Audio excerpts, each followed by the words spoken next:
जन गण मन अधिनायक जय हे। भारत संविधान भारत भाग्य विधाता।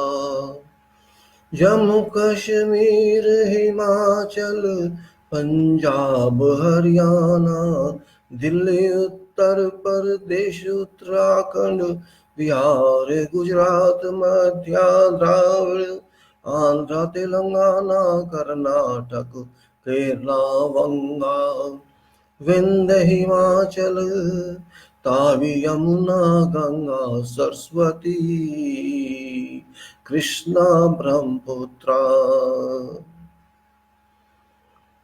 गाय जय गाथा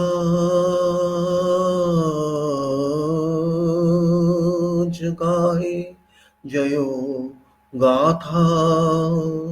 सर्वधर्म भारत नागरिक भारत विधाता। तब शुभ नामे जागे तब शुभ आशीष मांगे काहे तब जयो गाथा। जनगण मंगल दायक जय हे।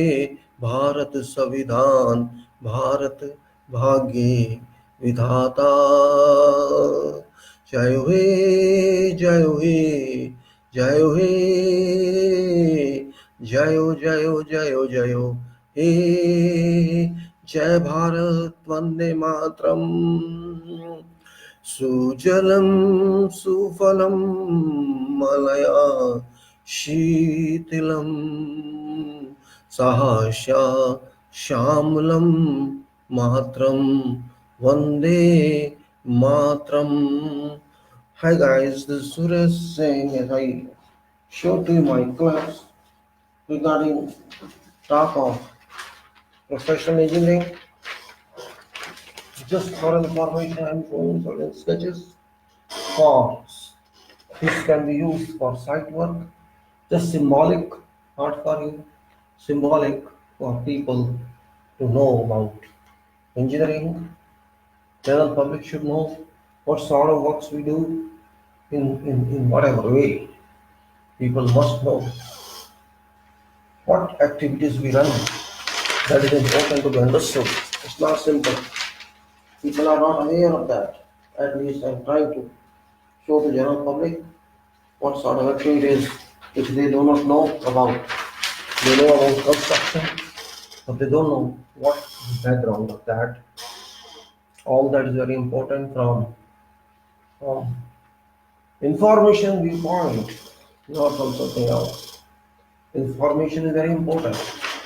Information flow is missing, not only among public, but people also, among the engineers also. Engineers too are not very familiar about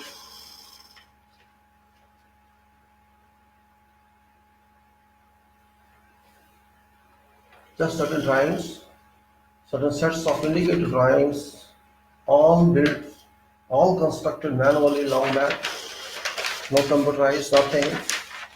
Manual work, layman work, you may see, draftsman work. It's very important. If you cannot draw, maybe you're happy, but should know about that. Just informative, nothing else. Informative only. It can be this or that, doesn't matter. No, just for information it is.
It's a framing, structural framing.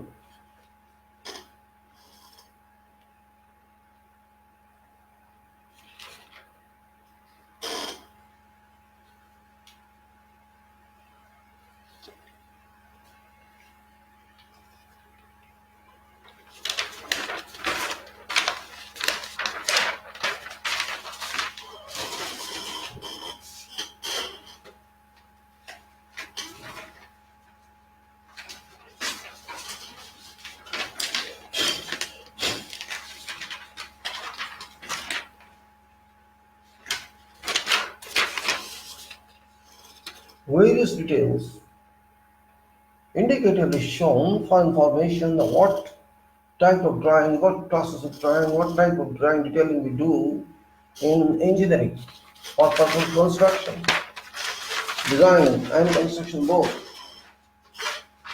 It's long, very long activity, big activity, not known to people, but must be known. And the staircase,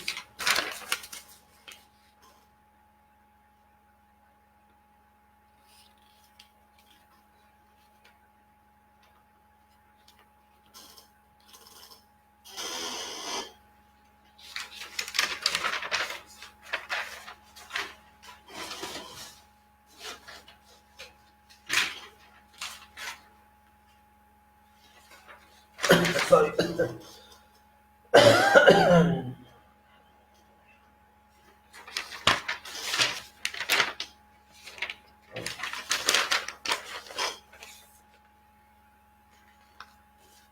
alright, one further. Just informative it is. Later on we'll explain when I enter into plans. I take up issues related to home plans, planning and construction. I'm talking about management of construction in field engineering because management is a part of field engineering as well. The design management, field engineering management. I'm going to talk to you. Yeah, there are many more drawings. Better to spend some time for this information to you so that you at least know what is required in the field. Because if drawings are not available, construction cannot be done that way. There will be mistakes on sites if you do without planning, without proper design. Your contractor shall befool you, and your tradesman or whoever is promoter or builder shall just give you incorrect information, trade information, and loot your money, loot and earn more profit, not deliver you what you are paying for. That is most important. What you pay, it's not question of payment also, it's question of what you get in, whether you are going to live in a house or you are going to live in a graveyard. That is important. Same house can work as graveyard. It's not properly done. So you want to buy a graveyard or you want to buy a house, that is your decision, not my decision. I can only suggest as engineer what is required in profession. If you understand, fine. If you don't pursue, also that's your choice. No one can force anybody. Only information can be given, and that information I am trying to give to general public all around. It's not. Information is that you should get all such types of drawings. When you make your house, with respect your house. Because if you don't do this, you will certainly make mistakes, and those mistakes can harm your future. That is what I'm saying also. The same drawings, structural dimension of staircase. You can see from lowest level to highest level, and even including cover of stairs, down.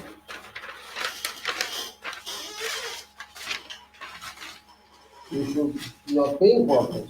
When you buy a house, you are paying for this. And if you are not getting this you have another problem.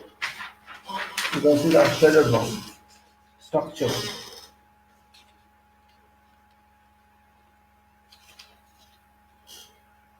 It's just it was no interest in showing you, but education is important, and this is a kind This is an activity of education, dissemination of practical information to public that you may not get from books. Of course, you may not get limited information only can get from books, and even students may not get this complete information from books. That is very important.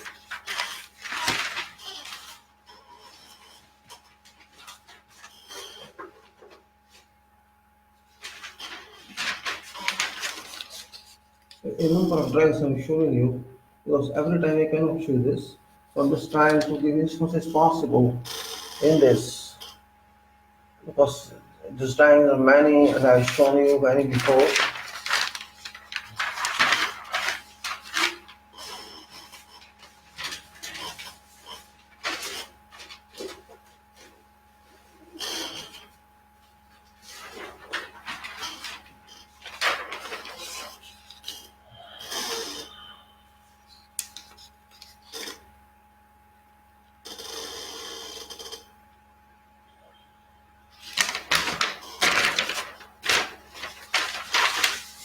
This is all what we are longing for. I don't exactly remember date, but I usually did my work myself, so I know that. I did all this manually without computers. So just see how much work was done manually by engineers in those days.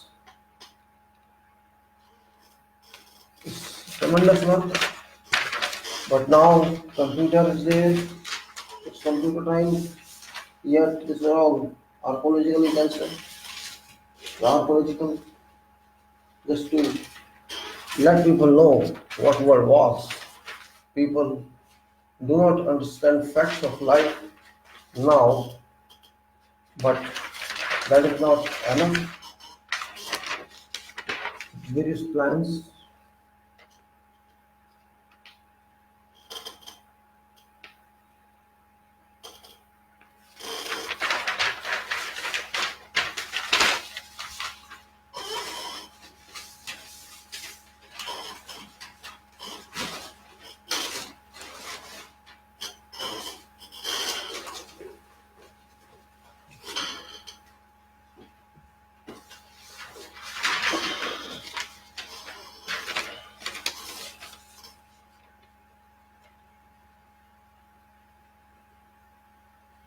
The box, there's a building actually, it is isometric of a building.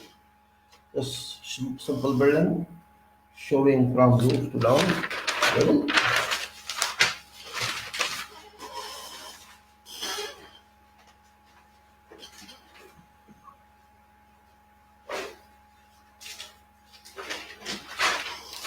And this is then certain services here.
All training.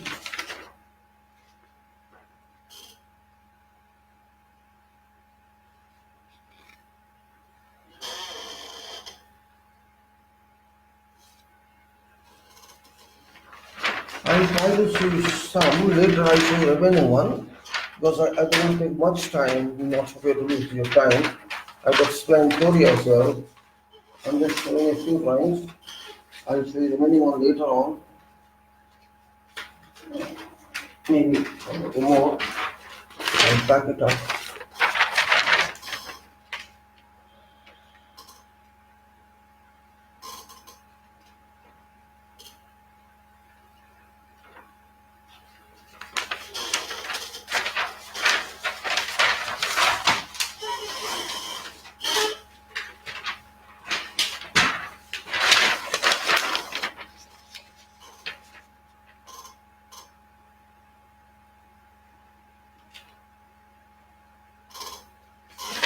I'll now show later on. Better. So there are so many. I'll cut them down and show you later on. Of course.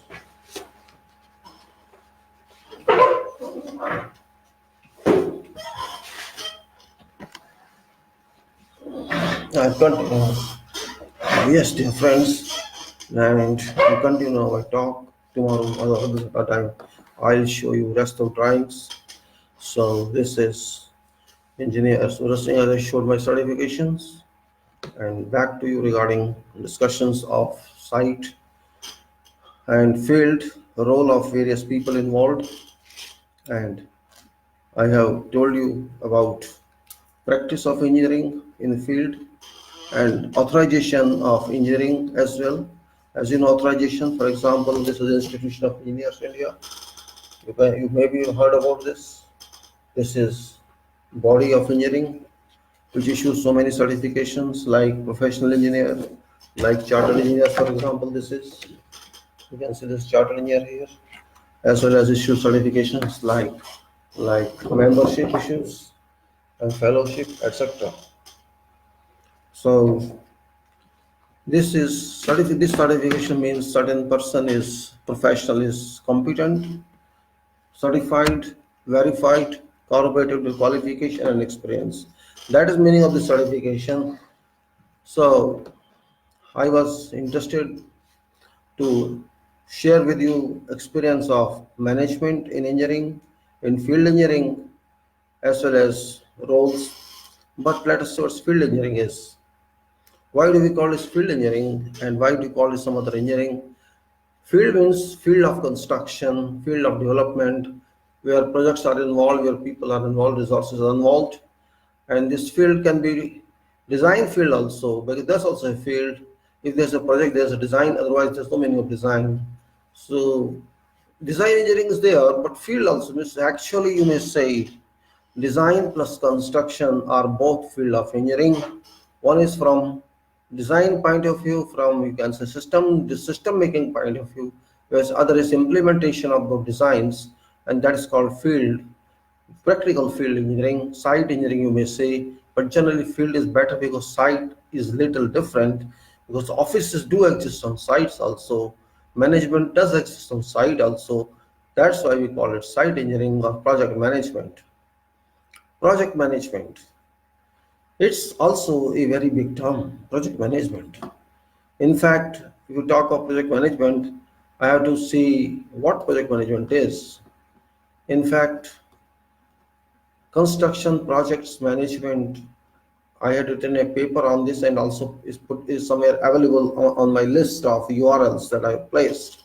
Maybe it's available there somewhere else. You can go through that. And this actually involves something like that. You may say projects requirement. You see, it is what is project requirement and project management concepts and its necessity. The project management and brief analysis to understand how to integrate project plan with required knowledge areas and structural sequences of project management knowledge, areas requirements and risk response plan or risk management plans, communication, initiation, that is projects, the initial charter constituents, planning, development of project plan, major processes constituents, then within planning, knowledge areas, integration with development plan, client or owner meeting deadline to release bid documents, then bidder or tenderer meeting deadlines to submit bid, execution or implementation processes, communication channels or processes, involvement by all relevant parties, monitoring and updates, continuous process during project life cycle, lessons learned from mistakes and incorrect decisions, completion or closing and administrative control. These are various prime activities that are involved on project management. And actually, my talk today is not a project management, but just for brief, I'm telling you why I'm talking of whatever role of site engineers work. Because of this project management, all professionals are included, are immersed in this talk, and that is project management, which we'll take in details later on also, and before also I've taken. And contents well known to you have been inserted in various parts. Project management, project management applications are well known to all engineers, but presentation in an attempt to refresh reader by brief deliberation is important. And at its end, one should feel comfortable about precise refreshing of most aspects of project management. Actually, it's a device, you can say, a comprehensive paper that can tell you what management is all about. And this is with brainstorming posting. So we can say project requirement, what reasons, a brief talk it is. Evolution of society and development, you may say. What is basis on evolution of society and development means movement of time obviously results in regular development of all economies. When I say economies means it means that I'm talking of nation. Economy means talking of nation, which is also very important, When I say movement of time obviously results in regular development of all economies. Such developments certainly require fulfill demands of facilities of infrastructure in countries so that new products or processes may be generated. Evolution creates projects from all disciplines, and projects would be interdisciplinary allied ones. Technological upgradation and newer technologies generate requirement of projects or services and lead to operations. Then about marketing. Marketing demand for all operating unit organizations. Organizations do require maintain their status and provide their commerce that would certainly improve on organization to explore possibilities how to contain their market by further adding various schemes of new products or supporting products. Then business need of commercial houses. Maintaining and promoting existing business requires various types of strategies, and management has to bring in certain additional projects to maintain status even at cost of no additional profit for a considerable length of time. Customers request for modifications, and customer is ultimate client for whatever organization. Customer satisfaction is an utmost important goal, which is also quality demand, which any whatever organization has to achieve. Customer requirements or new demands are required to be met in a given length of time. Customer has to be provided additional value for product or services being provided at same price or in a competitive and mode environment at curtailed price. Such requirement has to be force provided for additional standards or scheme that results in delivering incentive products in addition to original product, or to provide improved products. New projects are required to be thought of to keep hold on customers. Technological advances in globe.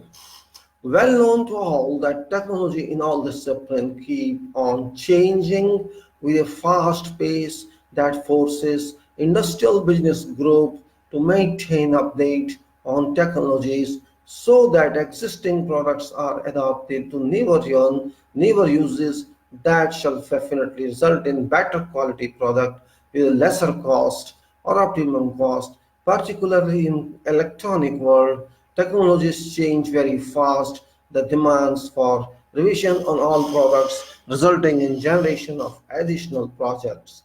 Then legal requirements for implementation of laws, notification of newer laws, for example, environment improvement laws, etc., would require improvement on many products existing in market. International laws would also necessitate similar actions on industries. Various local laws shall force area relevant to bodies for launching newer projects.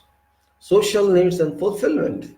Social society keeps on changing continuously as defined in social change, but in parallel, society keeps on adopting newer lifestyle that requires newer products that result in newer projects. All over society shall never be constant in living and adopting standards while projects shall be kept on requiring in all economies. And then what is project management concept and necessity? Just to share about professional experience with engineers and others, I am pleased to initiate this talk of this series of actual project management requirement that need understanding and attention by general and special engineers. Project management subject has been ignored by many of budding and well as practicing engineers in light of misconception that it is specific, is separate discipline. I'm talking of real project management. I'm not talking of syllabusized PMP or something else. I'm talking of real project management which is conducted, which is carried on site, which is very effective in practical life. Professional institutional training, professional engineering spectrum requires a good understanding about degree of attainability of engineering management in whatever branch of engineering, and we are calling it engineering management, not administration management or not business management. This is technical based, commercial practicality based, activities based management. Sub-disciplines of engineering design projects are well required to be duly integrated with the whole spectrum of project management decisions and implementation process, without which role of analysis and design engineering go futile to measure extent, because results of design engineering do result in fertile activity only when implementation and prosecution and execution of work is done according to requirements. Otherwise, design engineering go waste. Howsoever best design would result in nothing or adverse effects on practical works if controls are missing from works. Those who do miss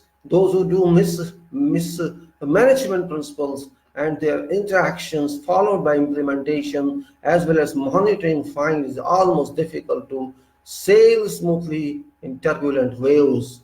Many publications have been issued by various specialist institutions and for example PMT and others based on general understanding about general management of projects. While these publications are not customized to real civil engineering construction projects and design projects, as evident by excessive explanations and formatting designs of processes that make subjects entirely cumbersome in understanding approach. It's important to know about all aspects of project management rather than trying to dip into a voluminous books that allow no schedule out of busy schedule of every practicing and professional engineer. It is also true that arrows that various sequences about inputs as well as output on various processes and knowledge areas do not comply with real requirements and try to mislead engineers. An attempt is therefore made to bring on few sheets of paper major requirements that would certainly be meant for any or all projects during all phases of project life cycle. Practical experience has been put on papers for budding engineers and those who are experienced also to learn or refresh about virtual management respectively, which is not available on single chapter elsewhere. It has to be noted that value of management of projects depend on individual knowledge, commitment and dedication for project. A spirit of management and proficiency of leadership, power attainment are required to operate all stages of project from feed to closing, and therefore project management's objectives are project deliveries that are deliverables. What do I understand by all this is professional project management discipline means applications of earned knowledge, whatever you earn, whatever learn. Learning means earning due to experience and due to training. applications of earned knowledge enriched with advanced skills, organization, environment factors and processes, tools and techniques to deliver specific results or services to client or customer in line with project deliveries. All deliverables requirements through route of project management, plan, execution and change controls using leading and organizing potentials, all integrated with these factors are scope. We have to consider like that: scope, quality, time, cost, risk, human resources, procurement, communication. So scope, quality, time, cost, risks, human resources, procurement, communication plans, etc. So how many factors are there? These are limited, one minimum one. Scope is 1, quality is 2, time is 3, cost is 4, risk is 5, human resources 6, procurement 7, communication plans 8. So these are minimum 8 factors. There is more, but let us say these are. And brief analysis to understand how to integrate project plan with required knowledge areas. And we'll talk of this later on in details, because this is very long document, and actually we have to see that who is involved there, who is not involved there. I was talking about change of technology, change of systems, which is actually very important one, and I'm just talking about that. For example, what's happening now, if you can see what's happening in world over, it is 2020 and environment is very bad, climate impact is very bad now, it's adverse on society and everyone, and whole world is talking of how to reduce carbon dioxide levels, how to reduce methane levels, and they're all confused. They have no direction with them. They want to do this, but they also want at the same time make money. There are two issues: either you make money or you live comfortably. If you want to live in bad weather and enjoy money, it's not possible. You shall have certainly, you can say, incurable diseases in that case. Now what happens?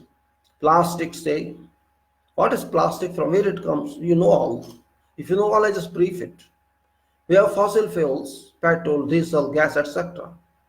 These come as hydrocarbons, liquids. We pump out hydrocarbons from beneath sea, and that is called slag, which out of which is extracted these petrochemical products like gasoline, petrol, diesel, gases, LPG, etc., LNG, propane, etc.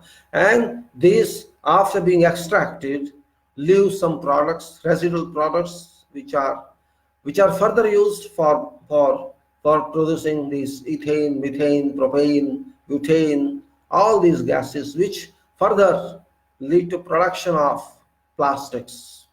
We call this polyethylene. You may have heard phenyl, vinyl, polyethylene, ethane, methane, propane. So many gases are there which we use in our life.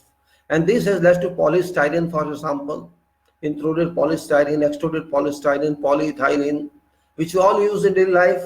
These bags, polyethylene bags, you use PE bags, use LDP pipe, MDP pipe, HDP pipe. This is polyethylene pipes, light duty pipes, medium duty pipes, high all. What are all these? These are ultimately byproducts of fossil fuels. Fossil fuels, which is the root cause of everything. We know that is, but we are still using that. We are consuming everyday petrol, diesel, LPG, all that we are abusing. We use them, but we also abuse them. What is the result? Pollution of air, climate change. We did not think, you think before 60 years, 70 years, they thought of it. But because of commercial interest, nobody exposed this. Everything was in writing that it will cause difficulties after 50 years, 60 years in those days. But nobody cared because everybody wanted to make money. They wanted to drive cars, they wanted to use petrols, chemicals, and all that. And they made it. Result is carbon dioxide concentration in air and methane concentration in air. And otherwise, bioproducts you are using every day. Sea is polluted, river is polluted, lakes are polluted, your areas are polluted. because you cannot consume that, you cannot degrade that, you cannot decompose that, because it is inorganic chemical. Do you understand that? Inorganic chemical and organic chemical, these are two major branches of chemicals we use. My body is organic. You say organs, I have organs. Yes. What you are eating is food, that is decomposable. But iron is not decomposable, steel is not decomposable, gold is not decomposable, because these are radioactive elements. Last stage is lead, radioactive lead. Otherwise, there's nothing after that. If you have studied atomic physics, you must have learned that inorganic chemicals or minerals or all that, these are not decomposable. But what food you are taking is decomposable. You are taking flour, rice, fruits, all these decompose if you don't consume them. But these metals are not decomposable, so is petrochemical. Its products cannot form another one. It is energy and shall remain. So it is out of control. So what people have started thinking throughout the world, for example, European Union and others, and Gulf countries are keeping off because they are making money out of that. Whole Middle East is making money out of these petrochemical products. They want to make more money without considering even what negative effect or adverse impacts it will cause on human being. They know it very well, but money is money. What they are thinking to reduce life or increase life, there is a question. European Union started thinking that why to throw off these mobiles, gadgets just after use of 2 or 3 years. They are intelligent enough because they are impacted upon, but they want to make money also out of that. They want to produce big cars and they make money out of that. Everywhere these products are used, metals are used, they have exploited earth crust and made money. When they have money, now they are awakening because they are impacted upon. Temperature is rising. Whole January month, February month has risen 4 degrees temperature throughout Europe and up to Japan. Somewhere it is too cold. So these are all means this is not equilibrium state now. Environment is out of equilibrium, out of working equilibrium, out of dynamic equilibrium. This is causing problem every day.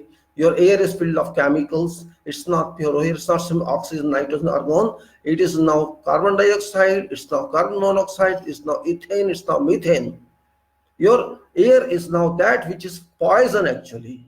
And therefore you are getting diseases like cancer, like asthma, like many and many more viruses are coming in because of so many combinations or reasons. This point we have to understand. But how do we understand? How do we think? We all want to enjoy life. If I don't have a big car, my status is nil. If I walk, my status is nil. This is different. But we have to consider all this. And we have not to consider this only in mobile. That's say you increase life of this. Yes, you increase life of that. If it's 2 or 3 years useful, you throw it away. Don't throw it away. Repair it. Have it repair so that at least you can increase life to double or 2 times or 3 times. Similarly, we have to think about if it can be repair service, okay, repair it. If you can repair television, repair it. If you increase car from 5 years to 10 years to 15 years, so that you can reduce pollution of plastics or fibers or others. This is scientific analysis. This is practical aspect. But question is, it indirectly impacts upon industries because industries are making money out of these products. If you throw a mobile after 2-3 year use, you have buy another one, you buy another one, then you again means you are piling up those waste they use. And these waste further create problems with many countries. Canada, for example, sends by design to Philippines some containers of plastic waste, and similarly many other countries do that, and there is a fighting among those people. This shall continue because this is worldwide problem. And we to have same, we don't have common sense. If I use my plastic bag, for example, it's easy to ban, but question is how to handle. Even you use clothes or you use paper, you are environmentally affecting something. Even if you use paper, you are exploiting tree. Even if you use clothes, you are exploiting something somewhere. So best is be economical. Use your bag 3 or 4 or 5 times as much as you can and then throw it. At least there will be reduction of 50%, 60%, 70% like that. So it is in our engineering also. Everywhere it is. I'm just talking in general. Where our role lies. We are having certain role in society, in economy. Economy means not financial economy, national economy, world economy. We have to form part of that. either directly or indirectly. We have to form part of that with our professional management, with ourselves, and everywhere. We can even impact, we can even benefit our health itself. For example, we are not walking, you see. Nowadays, people are not walking because walking has no standard. Car is as standard. If you have big car, you are having good standard. So we have to think that way. We have to change our concept. We have to reduce impact on our bodies, and therefore injuring is different. It's not simply what you learned about, it is simply what you think about. We have to think in great level, otherwise we cannot help whole world is affected, not alone myself and yourself. So I was talking about our management of construction engineering, and this is only background that I'm giving you. Why should we worry about? Question is not only money. Question is not only everything. Question is you have to live comfortably healthy. If I am living not, I'm not living healthy. I have billions of rupees. Those rupees cannot treat me. Doctors are not complete in their science. Everything is not known to the world. So we have to be careful.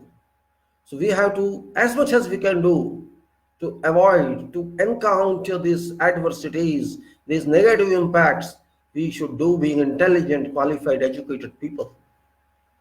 When we go to school and colleges and learn higher education, it doesn't mean you have to make money. It means you have to make life better.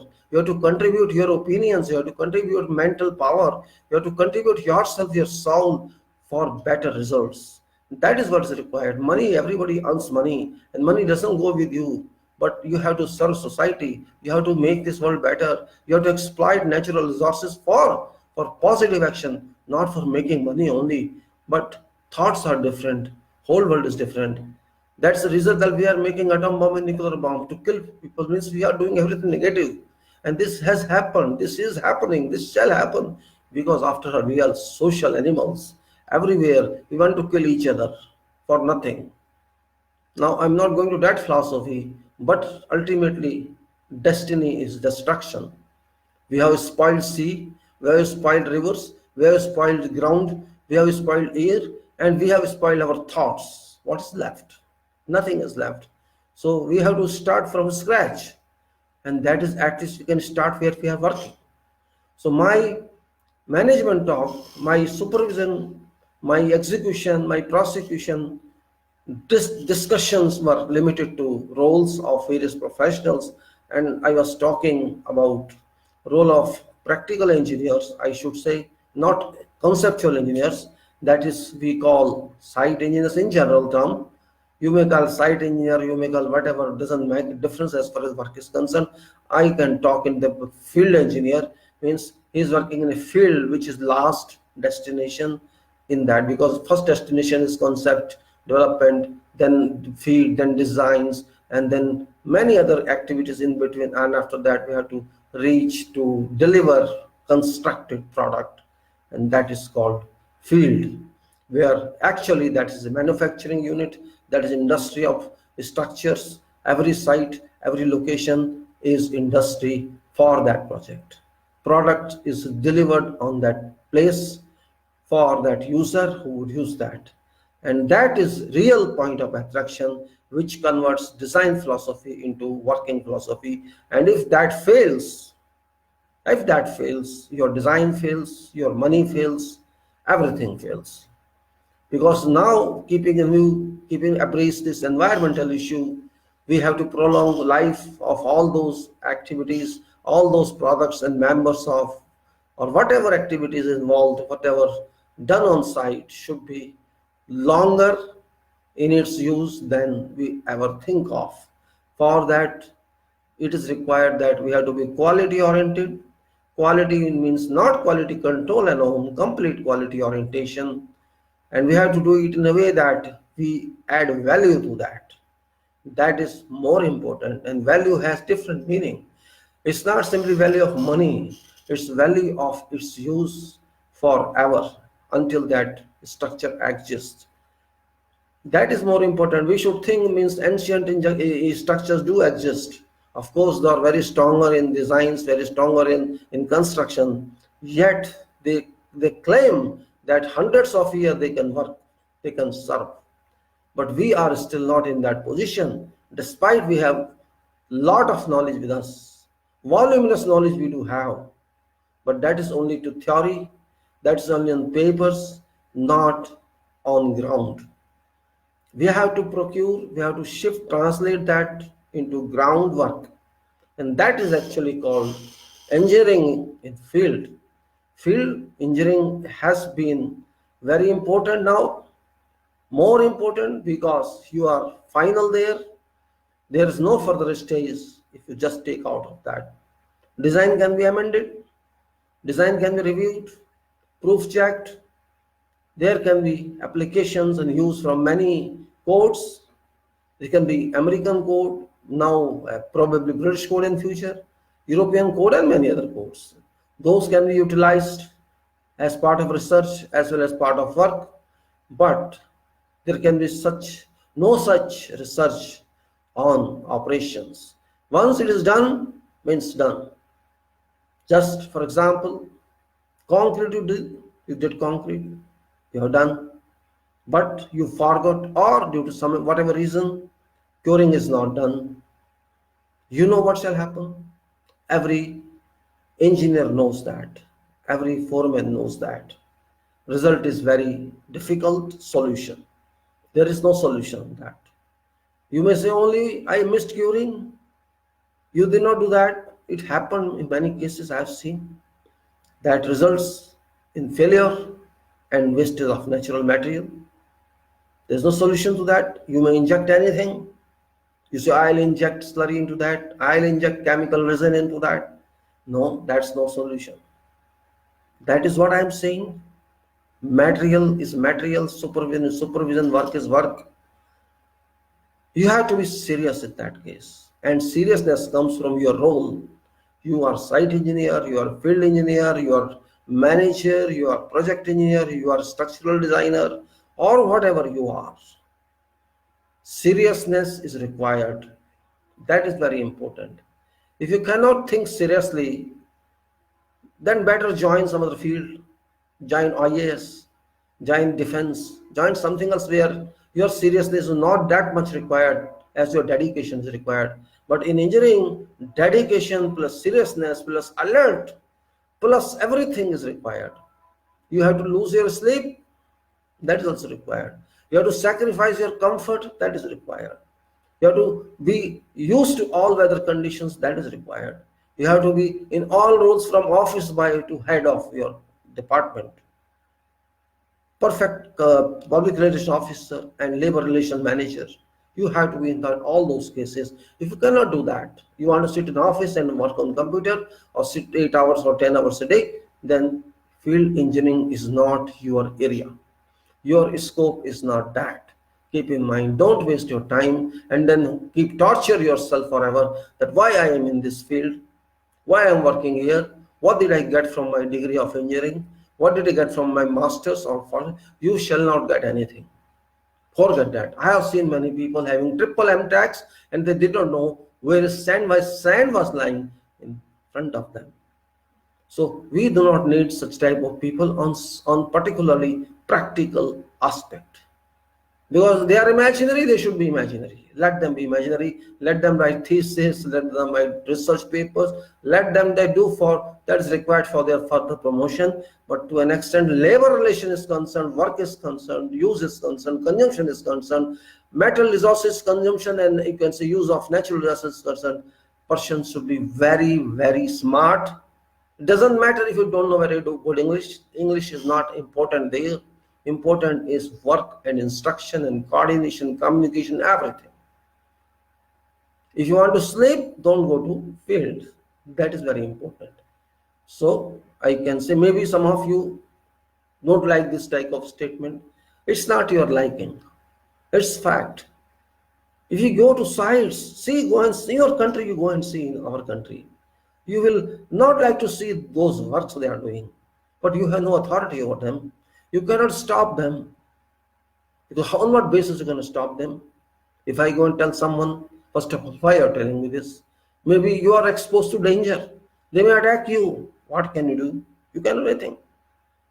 So really I feel irritated when whenever I walk there and see some project, and believe me, I don't know what's happening. I have no explanation to that. 98% cases, whatever projects, state projects or non-state projects or private projects, all over them uniformity of non-compliance of specifications, non-compliance of good workmanship, of course is there. And the same procedures these our skilled or semi-skilled people are learning, same our engineer at a trainee are learning. What's use of that learning if it's out of specification? It's not futile for future. It's not fertile for future. What's better? That's the reason I want that we should start something from beginning itself. Means we should understand our roles. Nobody understands roles in our country from top to bottom. But professional role is clear. It's taught in education that you have to do according to designs, according to specifications, according to procedures.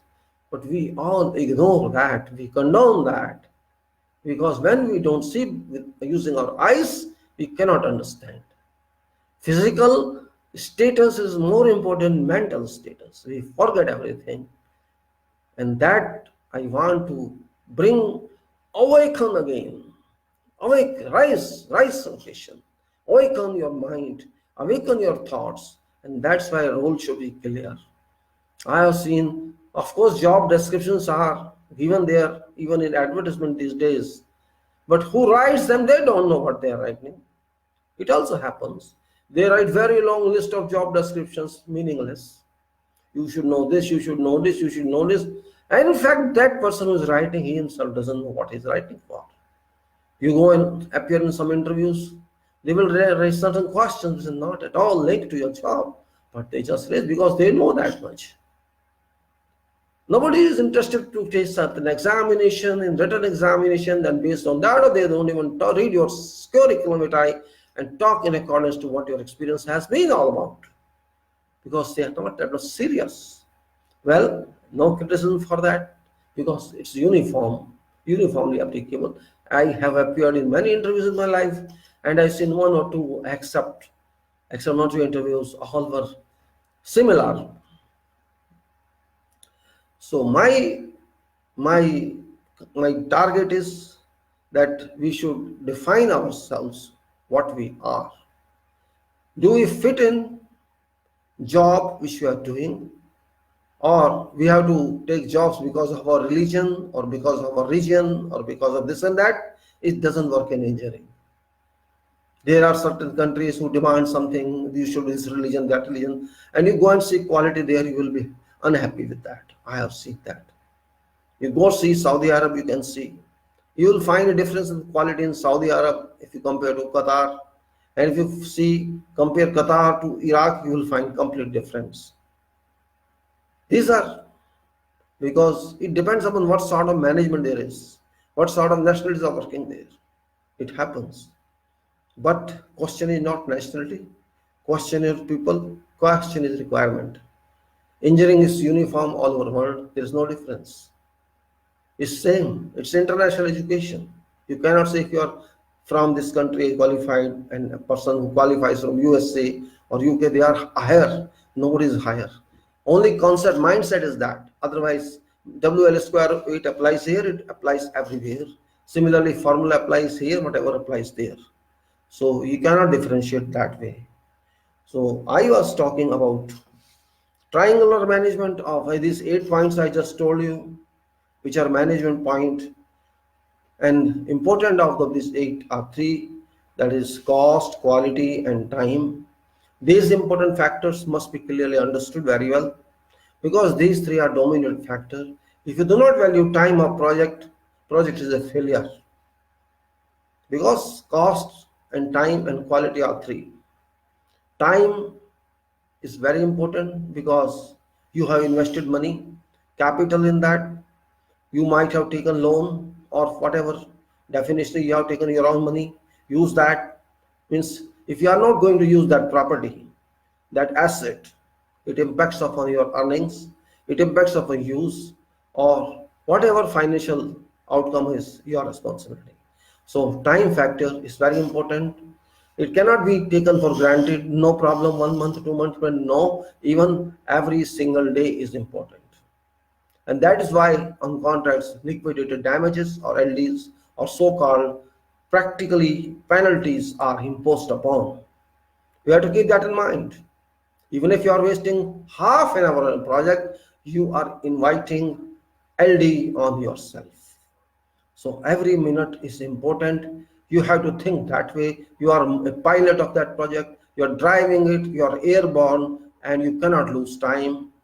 If you lose time, you lose something. Remember. Then post time is your quality.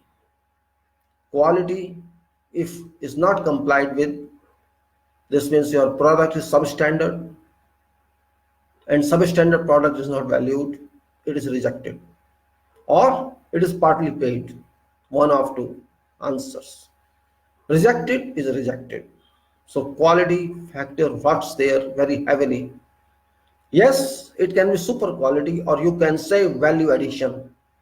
Value addition is very attractive word in this era, that if whatever you're delivering is more than what you're being paid, that's fine.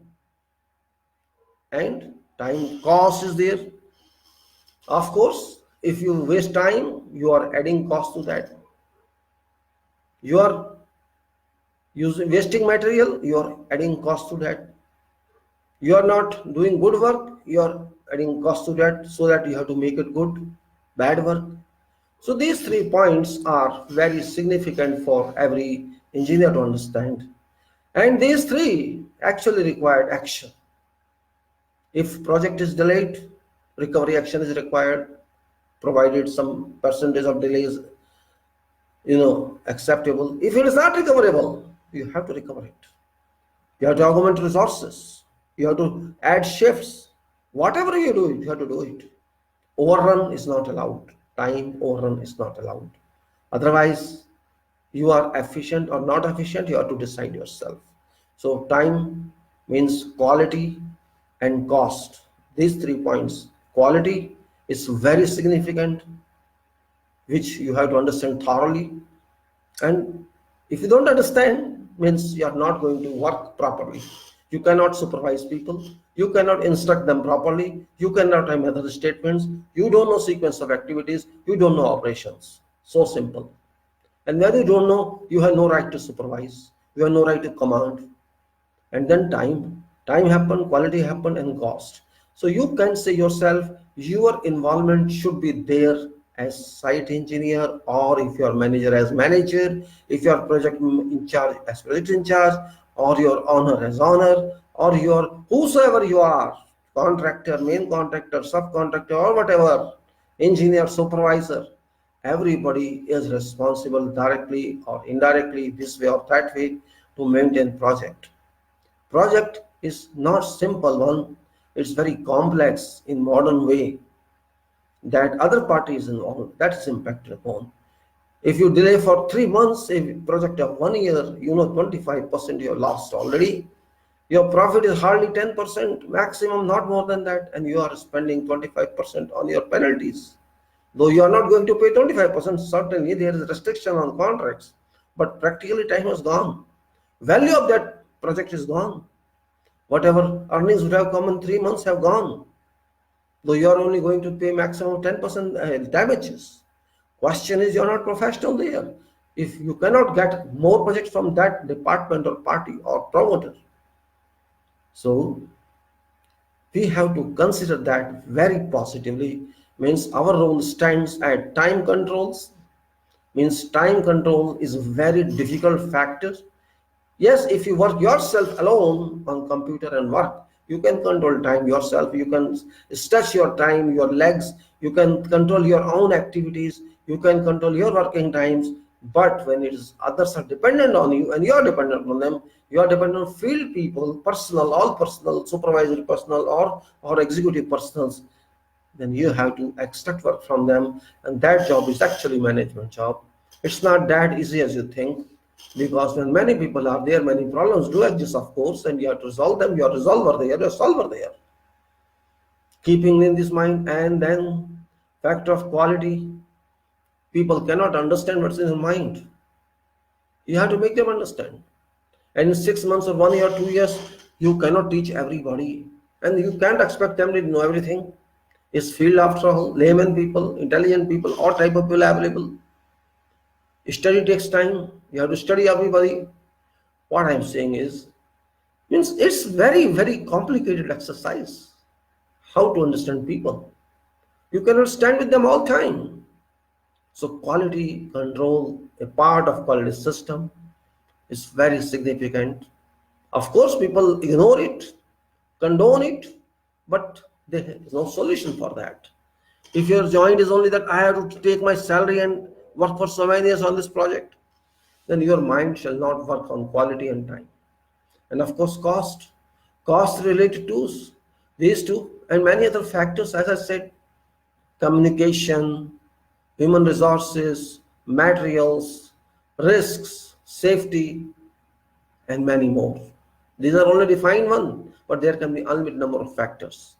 So do not think as engineer only, think as manager, think as worker, think as foreman, think as supervisor, think as vendor, and think as owner, think as risks. And that's why charter is there. All stakeholders are there in charters, which will talk. I already talked in many past videos of management, but we'll take up that also in coming talks. So what I was talking yesterday about was this role of site engineer, which is value engineering as I defined yesterday also, but I'll refresh that one. And actually, let me see which page is there. Page is, yes, let me take it down from there. Yes. Actually, I was talking about this owner, engineer, and contractor, which is a general management triangle where employer or owner or promoter is responsible for financing and all liabilities, and that owner has contracts with contractor as well as with engineer. Relation between owner or promoter and engineer means management contract tells that, and construction contract tells relation between employer and contractor. Responsibilities are fixed. Engineer has to design and supervise, whereas contractor has to construct and deliver. There can be two types of contracts with contractor was EPC, that can also be engineering, procurement and construction, or construction standalone. It depends. And engineer represents employer to work on employer's behalf, but independently, not under authority of employer. Independent person, though it has management contract with employer. And contractor has indirect relation with engineer. Engineer is a supervisor on site and contractor is a party to deliver.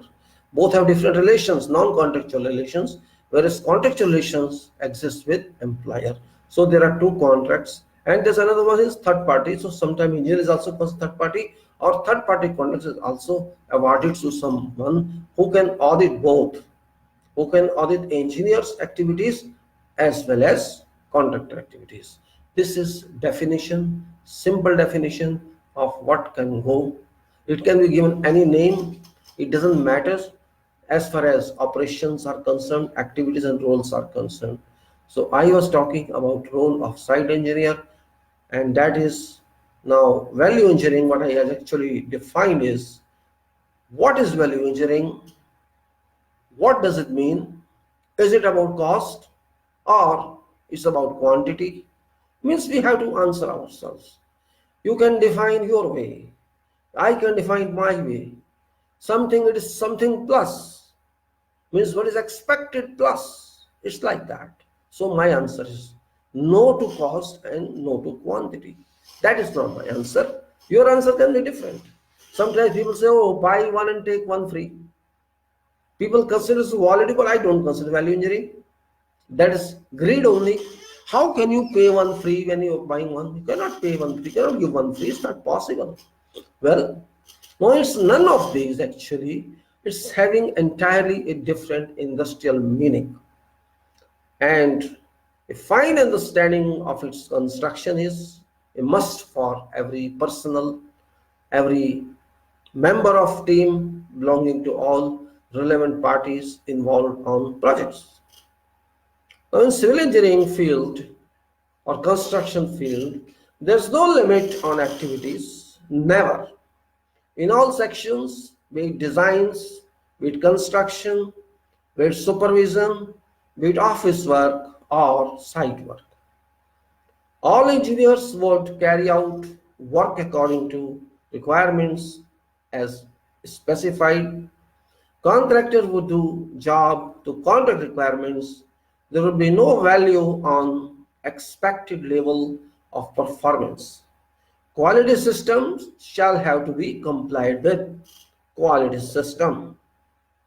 That is the point here we have to talk of, though I have not written on this page. What is quality system?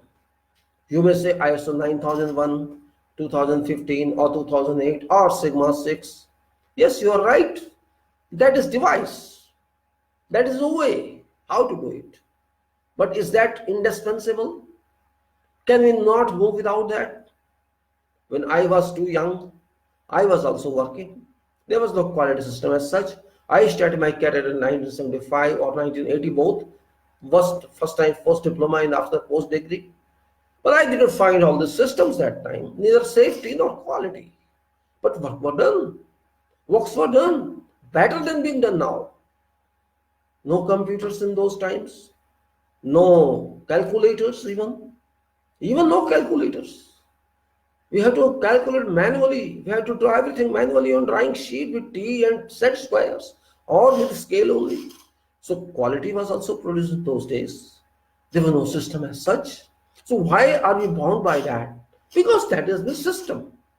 So we constituted, I mean to say, world produce its experience on a system. Means we can constitute our system ourselves, we can structurize our system ourselves. And you do in your life every day. You systemize yourself, oh, today morning this is my schedule, tomorrow morning this is my schedule, the whole day schedule is there. That's also kind of system. You have to systemize yourself. So we systemize quality. Quality system, safety system, design system, and this system and that system. But quality system is misunderstood. Because people just want certification. They don't want product quality. So what's the meaning of system? If system cannot guarantee, it cannot guarantee you system-based produced product quality, then what is meaning of system? No meaning of system. They clearly say, oh, we are following system, but we cannot guarantee products quality. What's meaning of quality? That is what we have to understand. But understand that system is system, otherwise it's no system if it doesn't work. If you are following a system, product must be quality one. That is, I understand. That's what I understand. Otherwise, it's all hoax. They're hollows. Because there are systems falses, system lapses, systems failure, quality fails. System from 0 to 100, you say, A to Z, you can say. For example, this in Sigma 6, you can have only few lapses in 1 million products. How is it possible?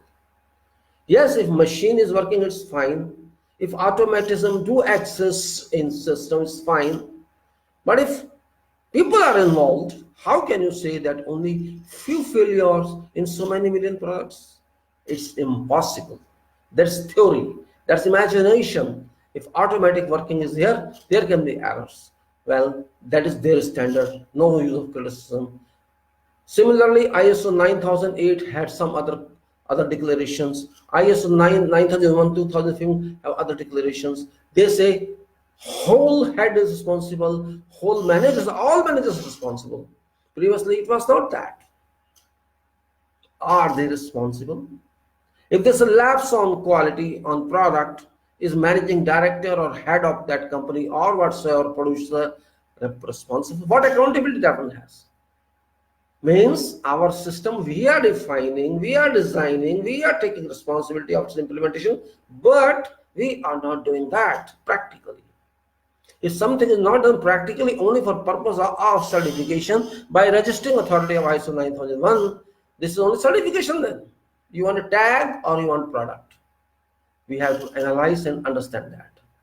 Whole system should be workable first of all. Whatever system you define, it should be practical and implementable. And if it's only for purpose of showroom, it's meaningless. If product doesn't work, it's meaningless. Because the product is not coming quality based and you are just stamping that. Means you are only satisfying yourself, you are not satisfying use. Customer cannot understand everything. Customers are not educated that way, but they want to use system, produce system products. But they're not getting that. You're making money out of that, just giving false statements that this works this way and this works that way. For example, I buy mouse, computer mouse, I pay some money, and I went through literature of that. It says it is having so many millions click. If you do click, click, click, click, so many million times, it will look that. The question is, did they count that clicks? Did they experiment on that product? How many clicks I am doing? Millions of clicks they did, and then they proved no. They just declared. Who is going to count? How many clicks? How many million clicks can accept? Did you ever think of how many clicks you are doing in one day? How long should no mouse works more than 1 or 2 years of efficiently? How many times you are using a day? You see, maybe 1,000 times you are clicking a day. So in 1,000 times, how many in 1 year? 300,000. 300,000, 3 lakhs. So in 2 years, 6 lakhs, and they are saying many millions clicks can be done this way. Question is that declaration only. Do you believe in declaration or do you believe in experiment and practical angle? I'm just giving this example only. I was doing nothing else. I'm not to, because I just try to see why this is not working, and they don't repair it. If you go to someone, please, my mouse is not repair it, or this system is not working. No, buy new one. There's no use. You will spend this much money in this. Means otherwise, aim is only money, sale. They don't care for environment. After all, it's a plastics, something. Product, you are adding to environment pollution, augmentation. You are not helping yourself. You are not helping nature. You are not helping reduce disease. That is what that. So about value engineering, what I'm saying, value means value addition to product. Your product should conform to written specifications, written design. That is a must. But more than that, if it can give you, for example, you have a project, you have to finish that project in 1 year. You have to do per quality, per drawings, details, and everything. But when you take that, you control time, you control cost, budget, and you control its, you may say, quality, its way, and then you save something to honor. You are saving time, for example, or you are giving better quality than expected, or you are saving money some other way, or you are giving a super product. That addition is called value addition. It doesn't mean money only. It means to some percentage is super, maybe 5% super, 10% super. That is what owner expects. That is what promoter expects. Because professional standard, everybody is ready to give. When you are doing bidding work or you're doing something else, you can find cost of that, because you know quantification is there. Rates are available. What are the rate of human resources you have? How it works you have? What percentage somewhere else you have to spend in safety and some other discipline? You can work out total cost and you can add your profit to that. This every competitor would do. There's nothing very different, because this is technology and estimation. You can do that. But question is, Why should I award this project to you? What is specialty in that? What is point of attraction in that? That is a practical point. After all, I should also get some additional benefit from my investment as a part of my bonus. That's right. Because I am managing director, I am head of this company, I am working for this company for my stakeholders. I have to respond to them. What was real reason that out of these 5-6 bidders you awarded to this only? There should be some reason for that. After all, co-tender is bid is unqualified. Of course, it is unqualified. But somebody says, no, either I have to return you back this 5% savings. Only one man says, okay, that's also a value addition. But if something else is there, I can save you time or maintenance cost on that. I can give you better technology so that your life cycle of this project is increased at lower cost. That's also a cost to that project. I am not considering only construction cost. I am also going, suppose project has to move for 50 years. In 50 years, you are going to save 20-30% maintenance cost. That's also a part of value addition. Or maybe these spare parts that I am giving to you, that will work for so many years, and though in those times you will not find a spare part. If I am not going to find spare parts of that in coming 3-4 decades, then what is purpose of that product if I am not going to get that? For example, I bought a system, HP1. After many years, I went to service center. Please check this. There's some problem in this. Look, ask me question. How many years you have used this? If it is more than 5 years, we don't accept this for service. What does it mean? If computer has been more than 5 years, you have no spare parts of that. Then what for you are there? You will be HP or whatever. Question is, their aim is to make money. If you buy a new one, they earn. You scrap it and throw it. Is that value addition? That's not value addition. I am going to scrap my money after 5 years. Why you should work more? I'm not getting money. I'm not getting benefit because I will throw. You are getting benefit. You are getting benefit. First you got benefit of first product, and now you want to sell me another one because you don't give me spare parts. Though I'll get it repaired somewhere else. That's another thing. Question is, I am coming to you. You are my, you can say supplier. You are my supplier of this technology. You have to give me this. But no, that's what I'm saying. Commercial dominates technology. Commerce dominates technology. Profit dominates technology, and not optimum use. Sufferer is customer. Though they say customer satisfaction is our motto. No, it's not customer satisfaction, it is producer satisfaction. So quality system is defeated. It is defeated in advocate language. Purpose is defeated. Objective is not achieved. What's function of quality? Only tag. We have to think over. There should be equal relation between seller and buyer. Buyer suffers because buyer has no option. Buyer is buyer. What if buyer can do? Tell me. In case he says, I don't have spare parts, go to hell. I have to throw out that project, or I have to use some other substandard part in that and work on that. And this usually happens. It applies to all products, everywhere. But what to do? Nothing in your hands. All these people are enjoying, who has industrialists, who are researchers, go to whatever country they enjoy, they are making money. You are throwing, okay, leave it after 5 years, I throw it, what to do, buy another one? Because you can afford to buy it. But question still remains, where does quality system work? Okay, safety, you say people should be safe all time, zero tolerance, zero accident tolerance. They declare zero accident tolerance, but does it work? Everyday accidents are there. Oh, this is nominal, minor injury, no problem. Means you want to wait, people die. Only then you consider this accident. They want to avoid declaration on whatever happens.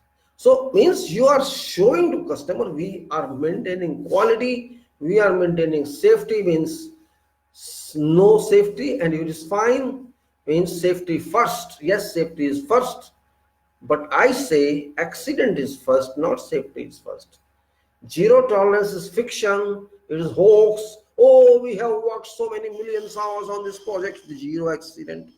If somebody says that, it's a blatant fake statement. Howsoever big this production company would be. If someone says we are working very good quality, I say it's completely fake. You talk to people of that company who says we are ISO 9000 registered company, and I will raise question, they won't answer. They won't answer. But okay, let us move, no problem. I cannot control everything because it's professional matter. Profession has to control this. That is reason I'm talking about role of engineers, role of site engineer. So let's move further.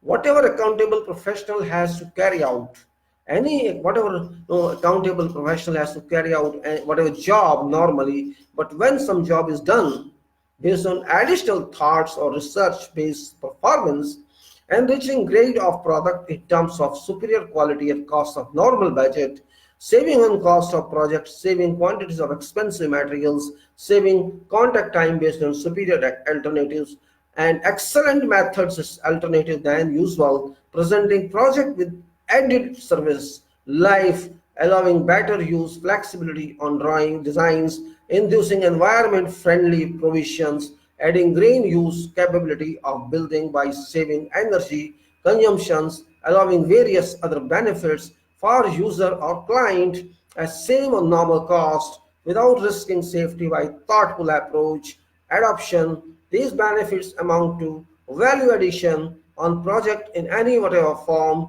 project proposal always normal one or conventional bids. This especially reduced quality of performance amounts to the term value engineering, which applies to all parties involved on whatever project. All specialists working on projects should add values to projects. Owner has a right to expect best product out of monies spent. What should be awarded to a contracted party that corroborates offer to work and produce project with value engineering. Exclusive price comparison is not suggestive to be made an exclusive basis for deciding whatever contract. Designer should produce a best design, making life of all others easy. Contractors should work in such a way that maximum level of quality should be attained with quantity. None of two, quality or quantity or quantity or quality should lag behind each other. Both should move together. Quality responsible personnel should encourage executive site personnel to give their best on production more than specification compliance. Quality should teach site personnel for better approaches. Quality policing is not required, but quality contribution is needed. Site engineer, prior to deliberating role of site engineer on whatever job, let's understand what definition of site engineer means. Definition means, in a nutshell, you can say site engineering indicates a chain of carrying out various engineering works, descriptions belong to all disciplines starting from bid stage to handing over and maintenance stage of whatever building or structure or project owned by in what any sector, whatever sector, government or private or others, and supervision and is on supervision level. Engineers are deployed in capacity of resident engineers who work on behalf of contracting engineer. Resident engineer, I would say, is representing engineer. Representing means who represent employers, the employed engineer. Engineer is a contractual term. It's not simply qualification only. It means responsible for design and construction supervision. Then contractual engineer is meant resident. Contractual engineer means inherent engineer specified or defined within legal contract documents, same as explained. Contractual engineer further delegates executive supervision power to resident engineer, means representative engineer. Within government, to my awareness, there is 5 categories of engineer. There's 5 categories of engineers starting from chief to junior one.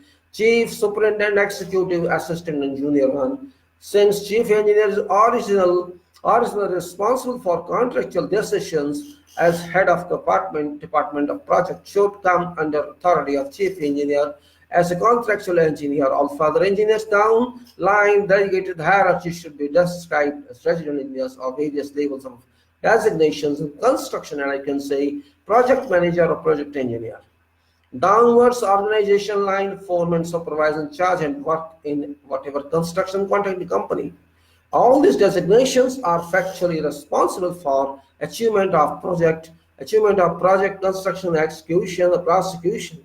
In case project is designated as EPC or engineering, procurement, construction, various sections as defined are integrated to work together with independent authorities, control under competent coordination. Engineer who represents construction company on actual site and functionally reports to engineer's representative.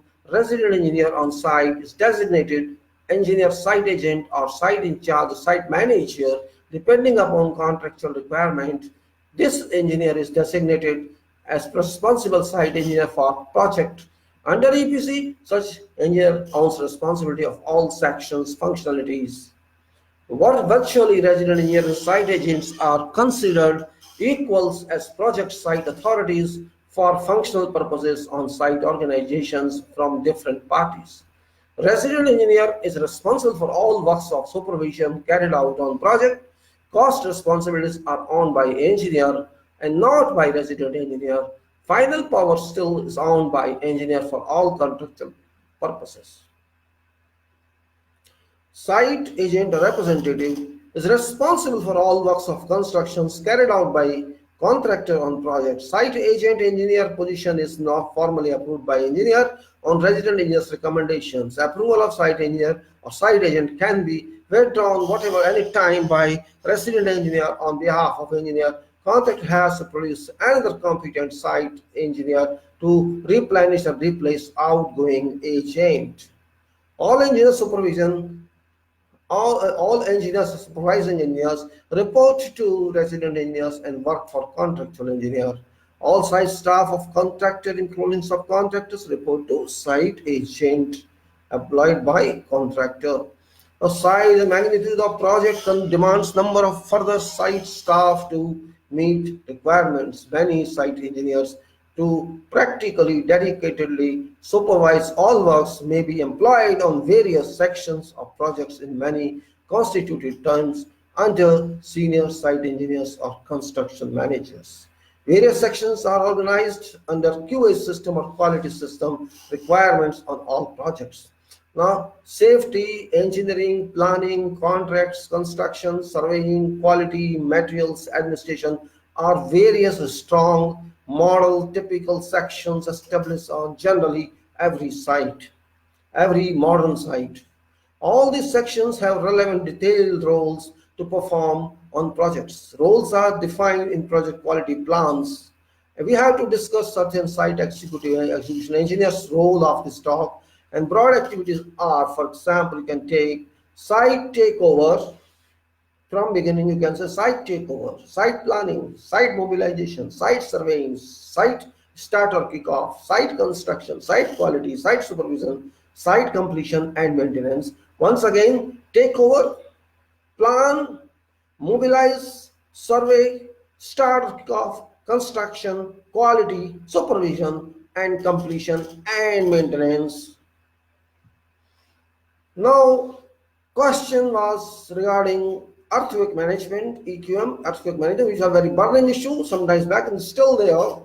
It's involved in general with site engineering, site coordination, because that's also part of field engineering. So I am including that too in this talk so that it works somewhere. And site engineer has no definite independent direct role on EQM. Site engineer, which we call field engineer, has no definite independent direct role on earthquake management, but indirect role to implement designs, engineering and project decisions to comply with quality systems, with strongly extended base supports by all responsible discipline sections on project.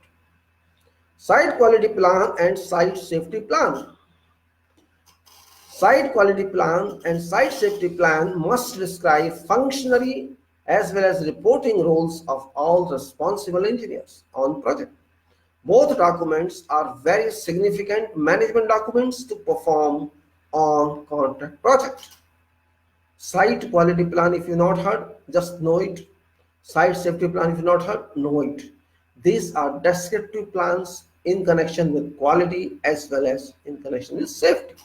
These completely provide what this project shall be, work on quality and what on safety. Complete statements are included, job responsibilities, targets, and materials, etc. How we manage, who shall is responsible for what. In both, these are responsible, and we can talk this is later on. But this is only I'm informing at this stage about, because it's question of involvement of role of site field engineer is. Since site agent or representative is responsible in all respects of site, role multiplies as follows. Let us start with design review. Design review is first engineering activity to make sure that design specification requirements have been included within design philosophy. Engineering section performs it. It's not simply structural design review, it's the design of specifications as well. Architectural, structural services, of course, other services review, as well as review of specifications, review of contract, a review of whatever documents you get and what you think. This includes all inputs into what design you have. This is what indirectly you can say is superficial study of you, not detailed study. You cannot work because you don't have original design documents with you. So you can say if you have feed, you can go through feed, and feed may be new for you. It's called FEED, which may front end engineering design, which just writes a philosophy, defines philosophy, what is required on this project, what's the future of this project, what aspect was intended the project should be like that. That's called feed engineering, which is related to budgetary provisions. Means when feasibility study is done and they say, oh, how much money is required for this project, we allot this much money, and that relates to feed. And feed is also detailed study which converts to project design. Then soil report. Soil report requires a thorough review through engineering section. Is to be made sure that all recommendations included by soil or geotechnical engineer have been covered within design. In case of certain pinpointed observation, it should be brought to notice of designer through agreed procedures. Should also be specified on design drawings specific value of soil parameters adopted on design. Certain parameters must be confirmed by testing, preferably on site formation level prior to laying foundations. In case localized soil does not allow adoption or adopted design parameters, design should be reconsidered. It's the responsibility of site engineer to conduct such tests in all major areas of site employing approved laboratory if so required in contract. And when I say the responsibility of site engineer, it means all site engineers, means even project manager is there, all project engineers there, all are directly or indirectly site engineers. It's responsibility of them in line connecting to design engineer, because ultimately top responsibility go to design engineer what parameters have been adopted in design for construction purpose. Then site quality engineer. Has quality engineer means has to involve for quality certainty of test. Whatever variation from soil report should immediately be reported to soil laboratory and designer, structural designer. Resident engineer has to make sure the testing system is complied with in line to standard procedures, whether it's by truck or by whatever means. You are using K factor, whatever you are using, that has to be in accordance with specifications and codes, and you can say you have to comply with that. All relevant engineers must sign inspection and testing plan ITP for such activity, which is a part of quality system inspection. This is called ITP. It's inspection and testing plan, which you must have based on your normal checklist, and this must be recorded properly that this was weight and this was a factor applied and this is working bearing capacity or whatever test you conduct should be on observation recorded. Now, testing of all materials according to specifications requirement must be conducted to ensure demanded demanded quality conforming materials. Particularly, reinforcing bars is an important item for purpose of procurement rightly. Now, this is a big issue. I every time talk of this procurement rightly. I am not talking about this how it's procured in overseas countries, Gulf or Middle East or other. I am concerned about how it's done in our country, which is not accepted at least by me. But all are accepting this unfortunately, and I can't help it. I have seen even in major projects where there is access of trailer, they are bringing bent bars and then strengthening them, which is not acceptable. And I have seen even bars are brought from using trailers and thrown on soil, and these bars lie there for weeks and months, and rainy season or hot or humid area, whatever these do is 80% humidity, there's 70% humidity, and bars are exposed to that water excess and of course oxidation excess, and you know what is result is rust, corrosion, and there's no further treatment on them, not even brushing, and these just go to inclusion as permanent material. And you know what shall happen to concrete then? You know very well what shall happen. Is it explained? No, I don't need explanation. If you are using rusting corroded bars, you know result. But poor owner doesn't know result. Poor rebar fixer doesn't know result. Poor contractor doesn't know. I can't call poor contractor, but because contractor is never poor. But in knowledge, contractor is poor. But engineer is not poor. What engineer does there? Takes tea and coffee or drinks or what does man? I have not seen engineer on any project any time, and they are just ordering on phone, do concrete, have done this and that. No, this is what purpose of engineer is. This is what your professor taught you like this. Your construction professor who taught you construction, foundation engineering, that taught you like this. Go to site, stay your home, use mobile, and tell okay for concrete. Or what this architect was doing, if it's the what structure he was doing. Nobody cares, nobody cares, nobody cares. Only care is done by rebar fixer or by highly qualified contractor who knows nothing. I should call highly qualified because that contractor is making your building.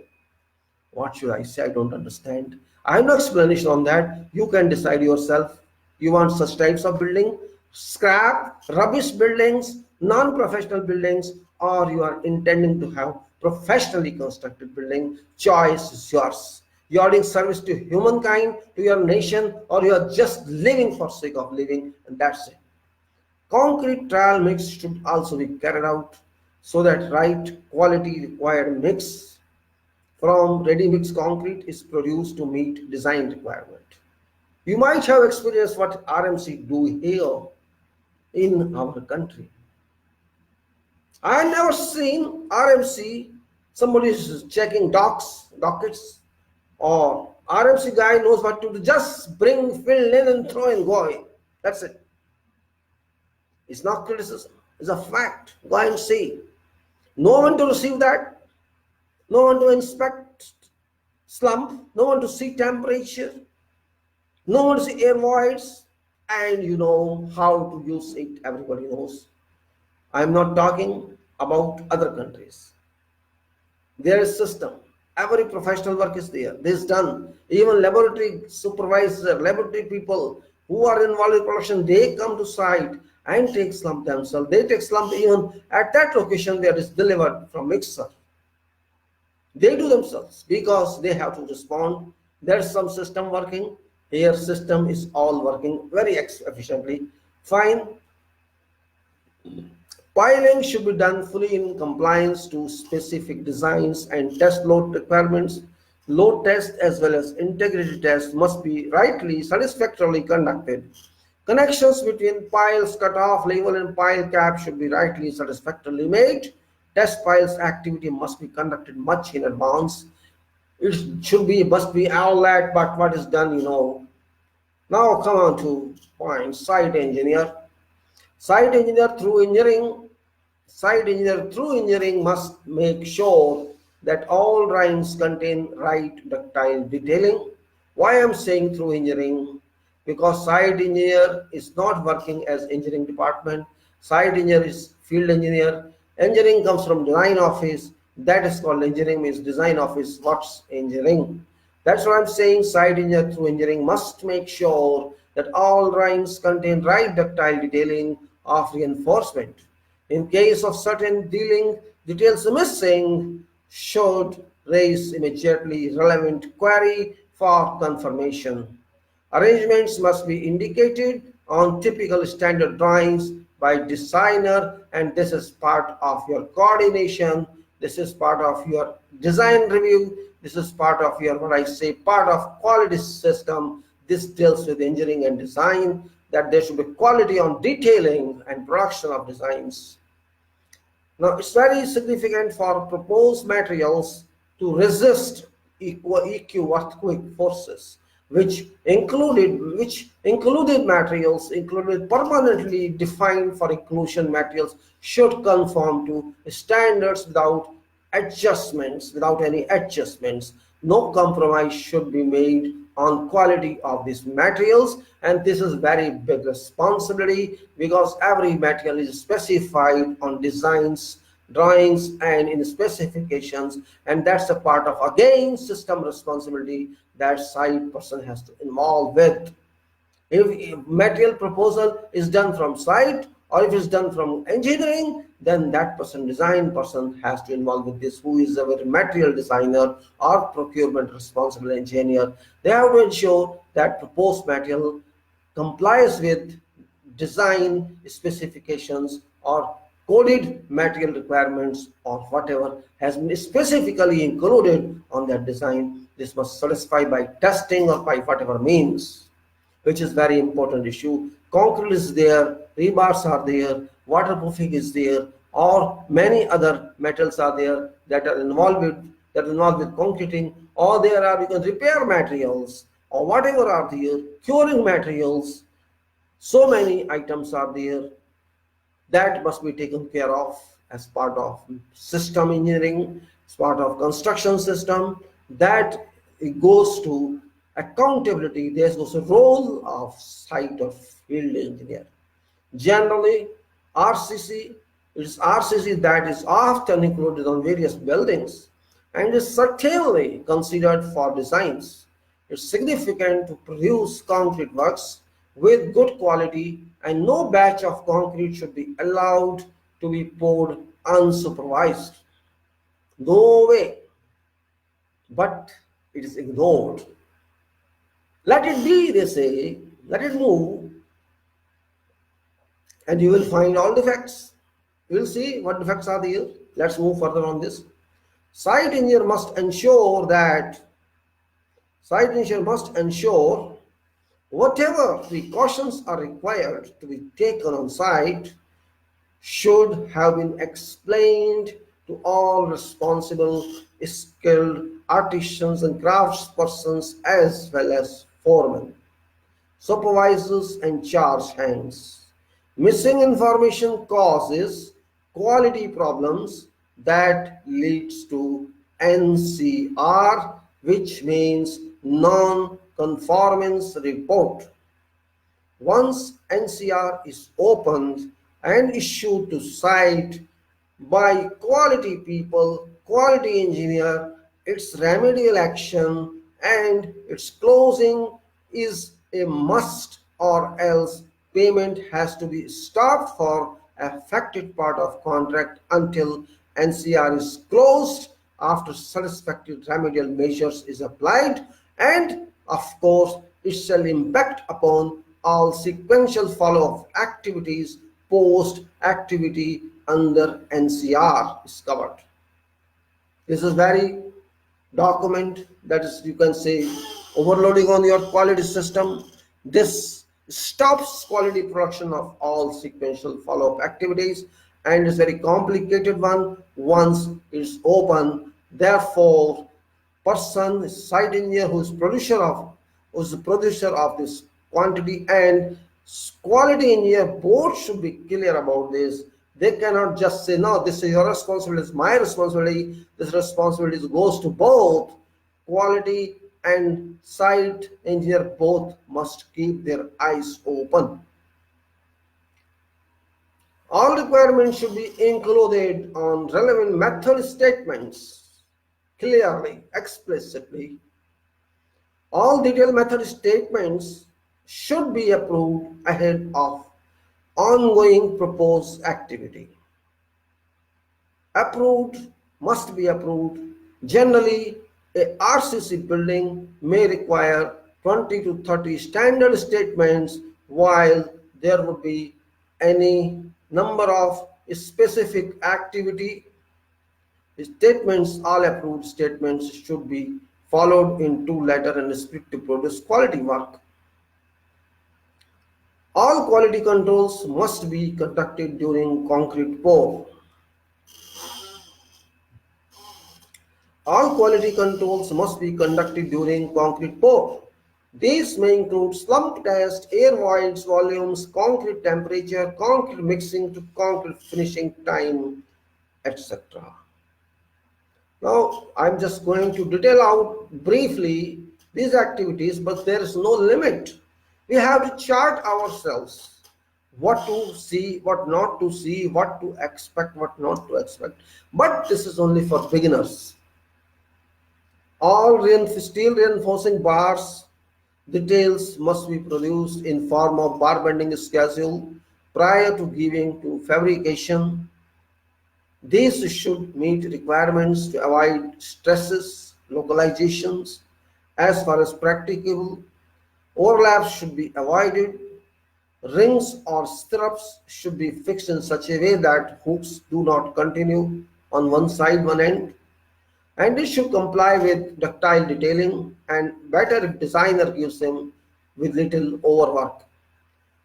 It should be remember that reinforcing bars during earthquake action time change conduct drastically, behavior drastically, and these bars provided with gravity loads start accepting horizontal shear as well, distributed stresses, thereby forcing beams to work as temporary columns and columns to work as beams during that acceleration time.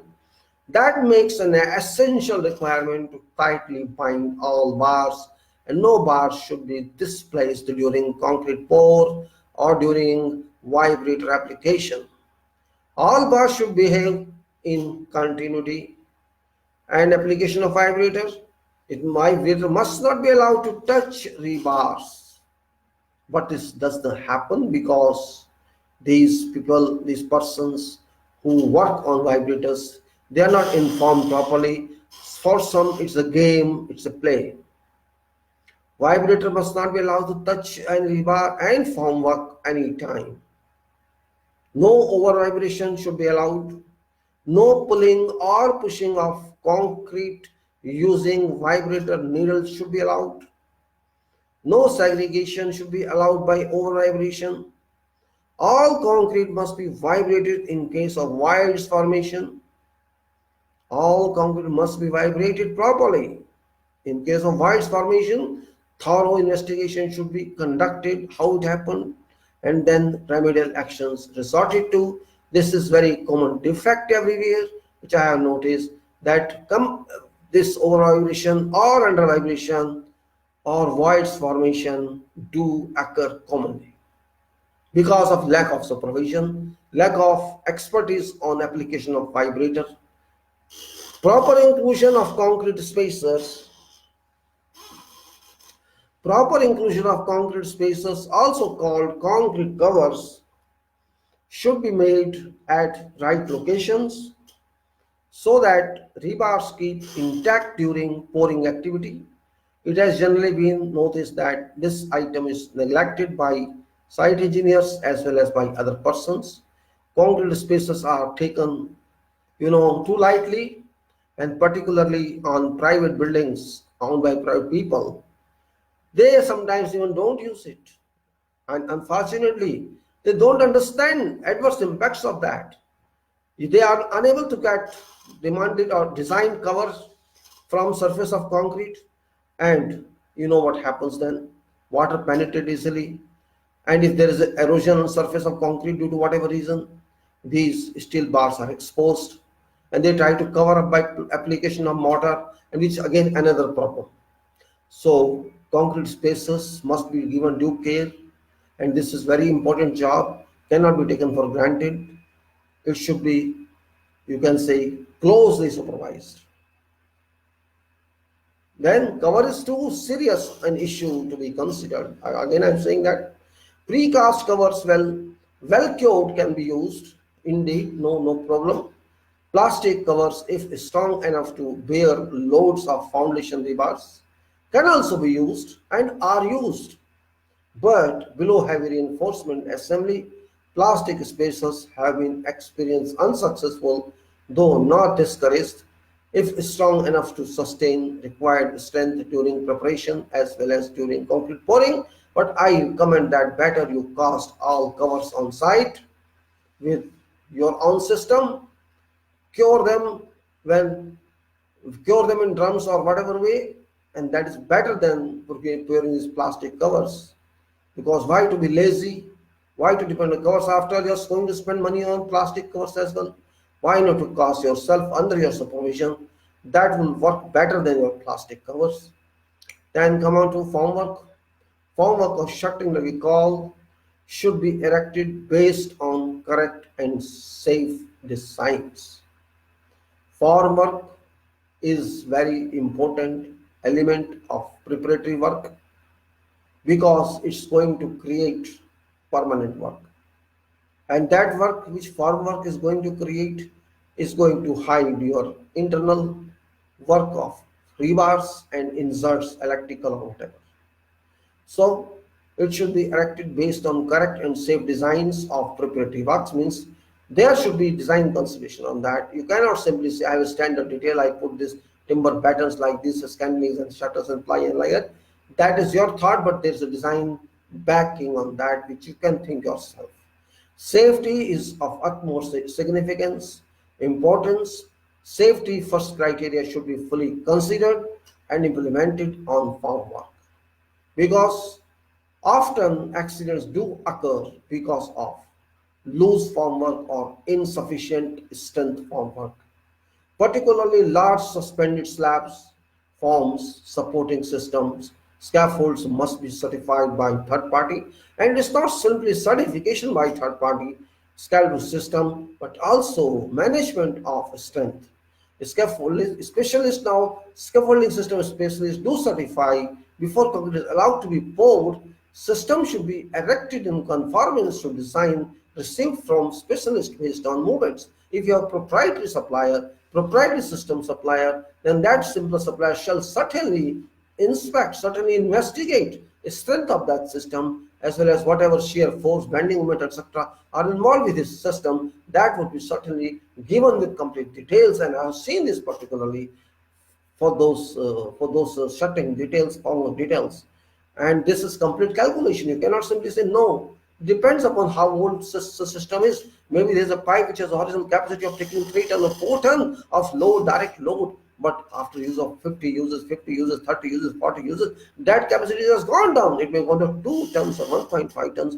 That also forms part of investigation. And also horizontal members, vertical members, inclined members, and how many uses you have taken from plywood and all that. This means these are all common sense calculations. You have to see whatever you're doing. Sometimes your system fails, cause of accident, you know that. Sometimes a pull up of concrete is at one place on system during pouring, that's also goes against your system. Maybe 30-40 people are working on slab and is a pull up of that, and you are just abusing system. There can be accident even if proprietary system is very strong, because imbalance of equilibrium, it can cause somebody, even some, you can say prop comes out, or some this horizontal vertical member fails. No, it's very strong. Means there are so many problems, there are so many uncertainties. You have to be clear of all these uncertainties. You cannot simply say theoretically it was designed properly, this and that. That's what I say. Formwork, column formwork, maybe beam formwork, maybe suspended slave formwork, or wall formwork. And there's a you can say always complain about bulging of walls, vertical members, and that bulging should not happen, because it is a fair face. You cannot accept bulging. You can chip out that later on, but it takes time, it takes money, it costs, and then to apply finishing on that. And on fair face, there's no other way. You have to remove that. So, well, in addition to that, In addition to using quality control tests such slab slump or cubes, compression strength, additional tests should be considered for core drills on core drills or taken out from various locations. Make sure that site conditions match laboratory conditions for cubes testing purpose, but certainly laboratory conditions and site conditions never match. That's also a fact. So modern trend is, though it's not given in quotes, better keep certain cubes on real conditions of site, cure them and also test them to ensure the site conditions do match with laboratory conditions. I have done this practically on one project that we kept separate cubes on suspended slab and kept same condition as slab condition was, and those cubes were of course passed. Curing is responsible for life of concrete and therefore must be given due care and control under direct command of responsible staff. No leniency or worry about cost of water or curing compound or Haitian or polythene sheet has to be accommodated this cost. You cannot go against this. I have seen people, oh, you are wasting so much water on this, you are wasting so much compound on this. Why avoid this and that? Yes, it's right. You are concerned because you are a commercial person. You don't want to waste water, you don't do this, but slab is not going to ask you before being, you can say, rejected or before yielding. It's not going to ask you. It is going to fail if you do not spend money on its cure or do thermal curing, which you do not understand. When you do thermal curing, you have to do different application. Now, generally people are not aware of that, so people resort to flooded curing compound and covered under saturated Hessian bags and covered by polythene sheet, which is real site work activity to allow good curing for a number of days, because a defined temperature must be maintained around that system of slab, beams and part of columns, which you have cast monolithically in one go. That must work in that environment for a number of days, minimum number of days of curing. Otherwise, you will get defective product of slab. Any defects observed after striking forms, or you can say de-shuttering in common word, should be reported to site engineer or through whom to resident engineer or consultant for remedial actions proposals conference if it is required. Generally people ignore this, and it's not general. In fact, go and see, people try to hide these defects, which later on create a lot of problems. I have seen many defects of honeycombing, of voids formation or bulging, etc., and people just try to hide them by gunny bags, thinking that nobody will look at them. But what happens, they put mortar application on that, and which is clear teller that there is a defect. It should be actually, after all, why to hide something? Defect is certainly, it's natural that when you do something on site, you pour concrete, you cast concrete, human error is there, always there. It's better to be open on to defects. So this is my defect, I have to rectify that. Simple. Whoever works in your place would also say that, okay, let me instruct myself and see if this defect can be rectified. Discuss with person who's a quality guy, discuss with person who's a supervisor, and define solution. Call some manufacturer or your standard manufacturers items, use them and correct them, write certain statement if required and record. There's nothing wrong with that. After all, we are all working on one object, and that is good work. That is good product. Hiding something and later on finding out that and then doing work on that will cost you three times, four times. And time itself is a value. So it's a nonsense to hide something. When you work, certainly defects are exposed, defects are delivered along with work. Because it's not your fault, it's fault of working. Somebody was lazy at that time. When this happened, maybe person was too tired. He just tried to sit without applying and think I'll apply after 5 minutes, and then he forgot. And you see, there was no compaction in that batch. So certainly concrete won't be that much as I specified. So the fact is there. Either you should stand there full time and force him, no, don't go to race first, do it. Or you do yourself, or let somebody else do it. Well, the site, this site problem. This site problem and to resolve at every lay and layer of concrete. No horizontal planes of weakness should be preferred as far as practicable. Concrete pouring should be planned for monolithic concrete actions. Construction joints should be agreed in advance for an easy execution purpose.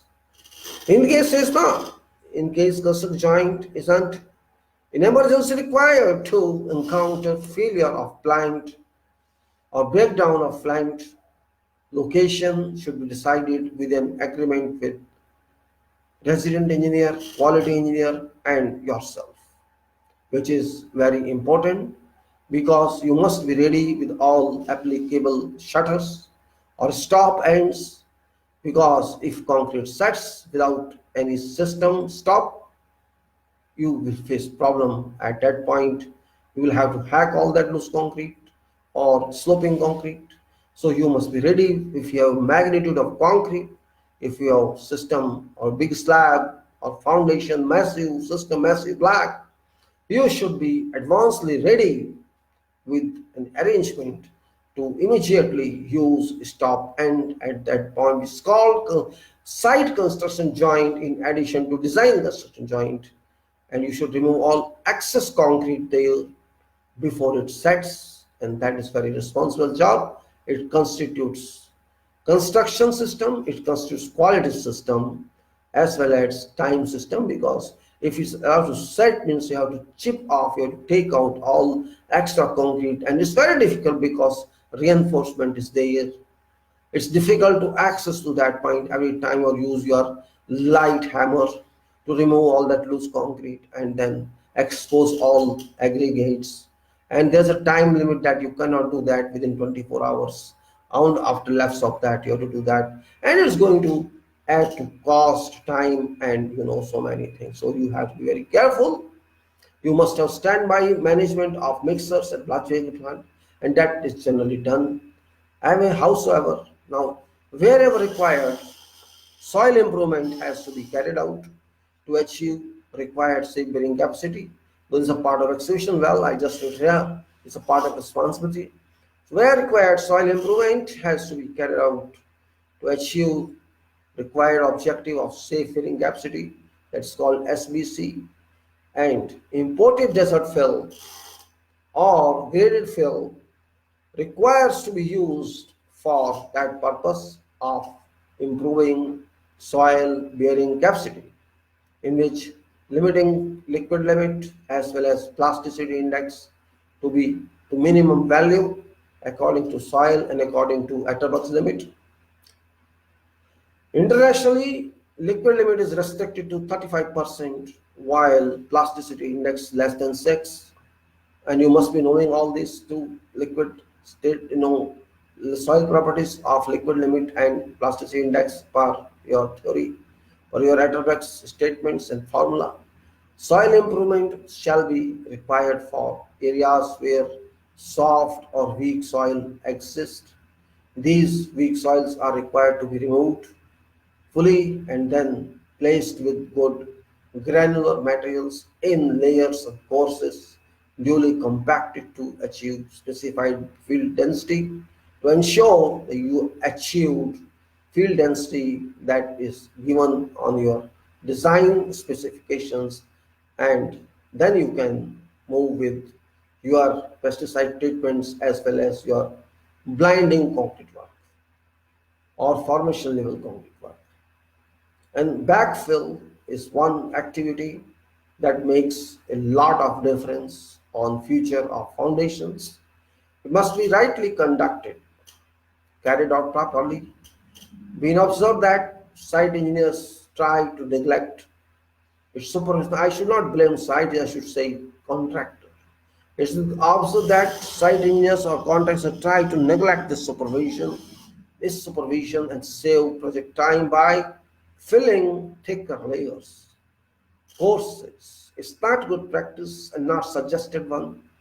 Backfill should be done in good compliance to agreed specifications, respecting engineered or structured fill to achieve 95 to 98% field density. Generally, field can be compared to 90 to 90% FD, that is general fill. They are very engineered fill, and below foundations of the 98% should be, that's called structural fill or engineered fill. And in ordinary areas there is no application of load actions going to come, that can be up to 90 or more FT depending upon requirement. So there's so many kinds of applications and specifications governing fill.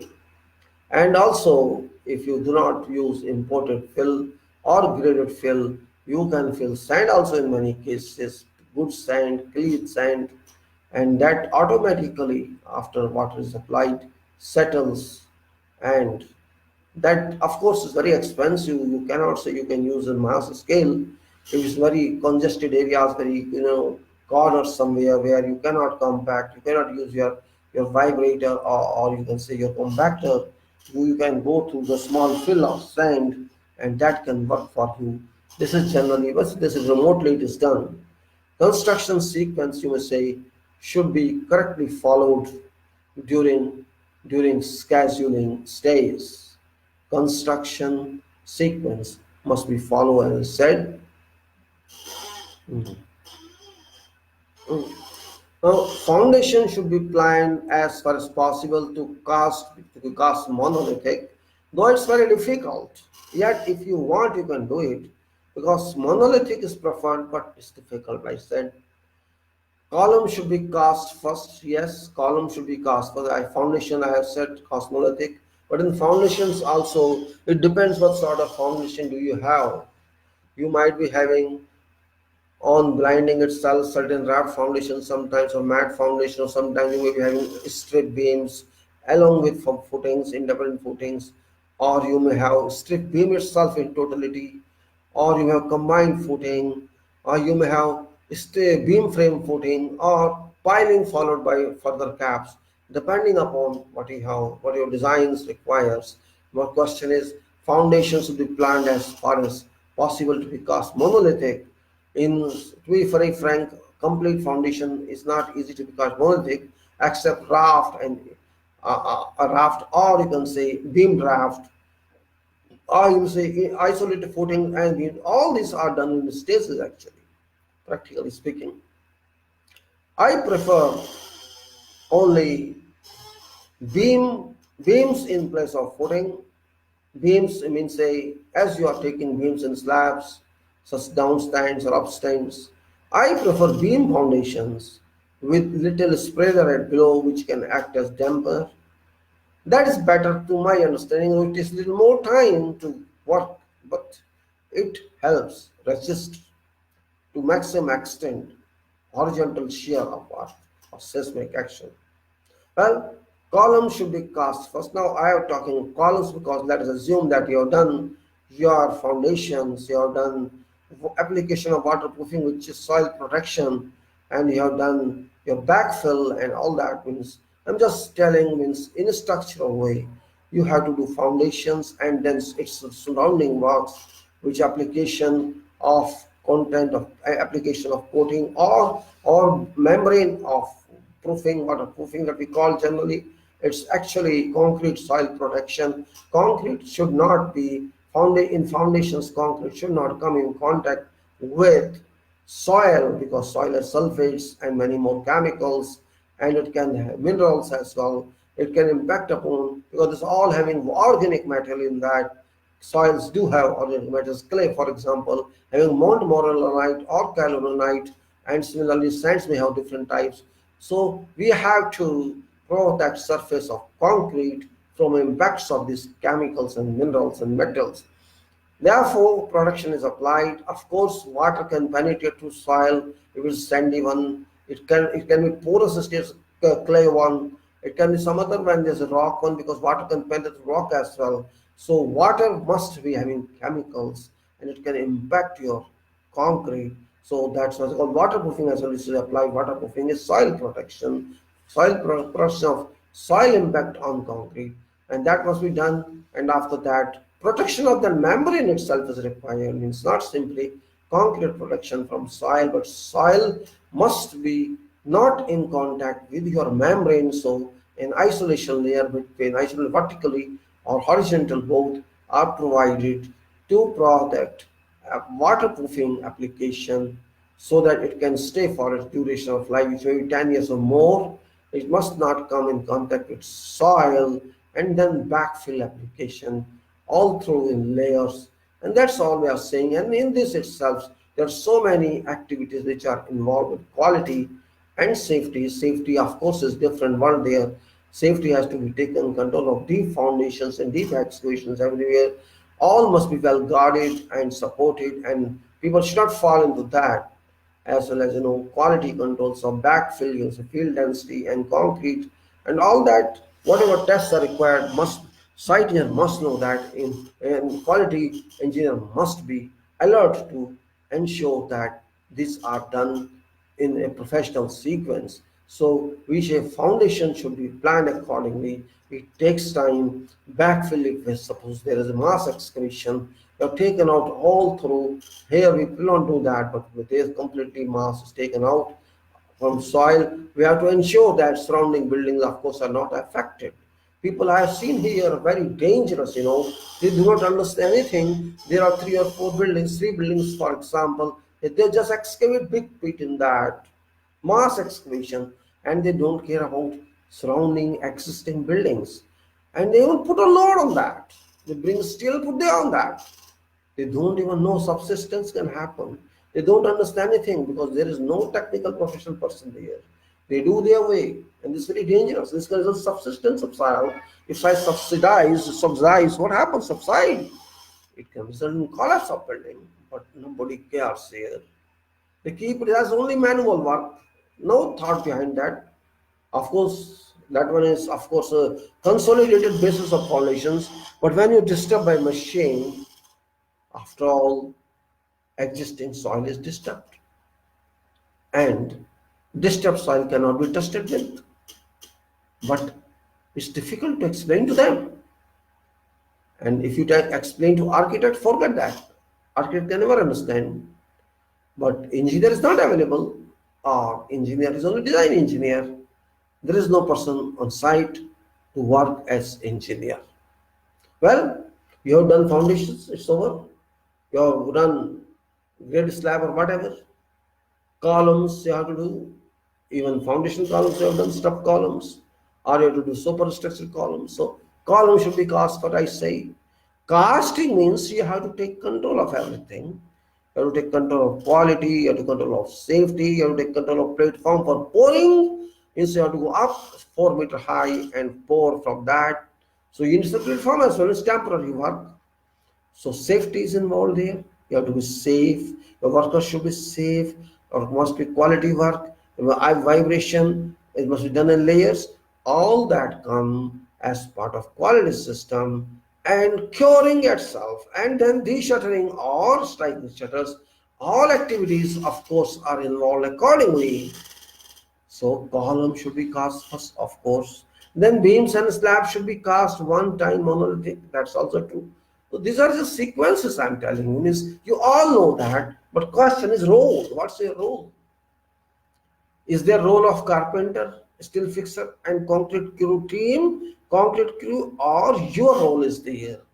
That's what we have to ensure, that we are involved there at every activity. That is very important. And then All connections should be done to meet requirements. This is simple statement, but role involves a lot, and that is where complete homework should be done by site or field engineer.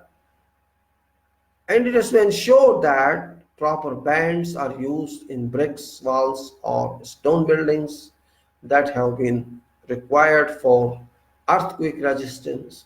These bands, are given in codes, lintel level bond, diaphragm this, and at ground level, and whatever is there in addition to designs, a standard one required to be done only for information. When you know designs, you know details, you can do that. Now we are talking of block works because we are cast slab. And the role of casting is not over. You have to follow up that also. You have to work on de-shuttering, or you can say striking of shutters. Then you have to inspect surfaces of concrete and see whether it's okay or not. All that requires and safety management when you have to remove all these materials from site, temporary materials of shuttering and this and that, and all nails from site you have to remove and take it somewhere else for reuse or keep remaking. Then was about doing block work, or you're doing, you know, brick work, whatever you whatever generally I believe in concrete blocks, hollow blocks, which are better than concrete, clay bricks, because we are not the quality of clay bricks, and machine bricks are very expensive. So we say block is better, hollow block to be filled in layers of load bearing. Those are load bearing now because we are doing a transferring load to framing of structure.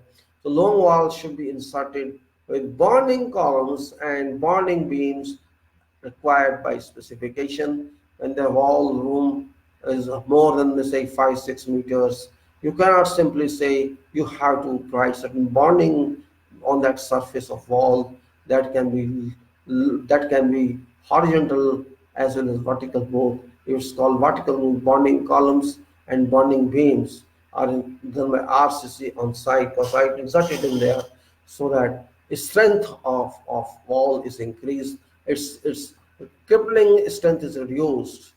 That's a system in specifications, and I'm not sure what's there in our specs, codes, but it's a specification coded in British code and other codes. In fill walls or cladding walls should be taken up for later after completing framework. So this is same one, means we have done work on columns and suspended slabs and beams, and after shutters are or formworks are removed or struck, we have to take up walling activity internally as well as externally. It may be cavity wall, it may be non-cavity wall, it may be internal walls, it may be different one. All have to follow up. That's all is required. Then we'll go to connections between columns and walls should be made with proper fastening. Generally, I've not seen this element or this item here. I don't know why, but connections between structural columns and bonding walls or cladding walls should be made with proper fastenings. That is important, very important one. We generally miss that. I don't know reason why we ignore all these items, which are in fact very important on from structural point of view. We generally ignore them, and I don't know why. Only designers can answer, I cannot answer. When I do it, but people laugh on that. Well, connections between columns and walls should be made with proper fastenings, and these fastenings are ties, wall ties and cavity ties. Generally, cavity walls are not built in here. I have not seen. Okay, don't do that because every room is not air conditioned and thermally insulated. So at least those connections between RCC columns and brick or block walls should be tied up, and that can be done with wall ties. Means that tie should be connected to column not by nails, by short firing, and other end should go into wall. that is course of mortar between courses of blocks or brick. So a connection exists at that junction, wall and column junction. So when there's horizontal force or there's wind pressure or something, or internal wall is there, whatever, this should remain intact during action of horizontal seismic force. That's purpose, and it enhances life of wall. Well, you can think on that, you can go through your design, and if that material is available or you find alternative solution to that, you can do that. It's not very big deal. It's only question of thinking and applying. It doesn't cost much, I'm not sure, because not on every course you will provide. Maybe at third three courses, 60 centi spacing, you can provide one tie at that point. So it's not going to work a lot. It depends upon your mind, your consideration, how you think. It works well. Factually speaking, all constructions activities must be complied with design as well as specifications, requirements. No negligence should be allowed, and that's the role of design engineer as well as quality engineer and site engineer or field engineer. All these points must be considered, and QA engineer or quality engineer have to similarly involve, examine, or to check or inspect all activities by observations in addition to signing ITPs. Signing is one part, but responsibility of observation do exist everywhere. You cannot simply say I did not sign ITP, or I wrote this observation on that in that sheet on back of that, and nobody read that. That statement means you were sleeping. If nobody read that, why did you remind them? Why did you force them? Or why the stop work? Why did it's an NCR on that non-conformance report? All these points come on, but question is, or did people also sleep? Those people who are third-party people, it's their job. But third party is third party.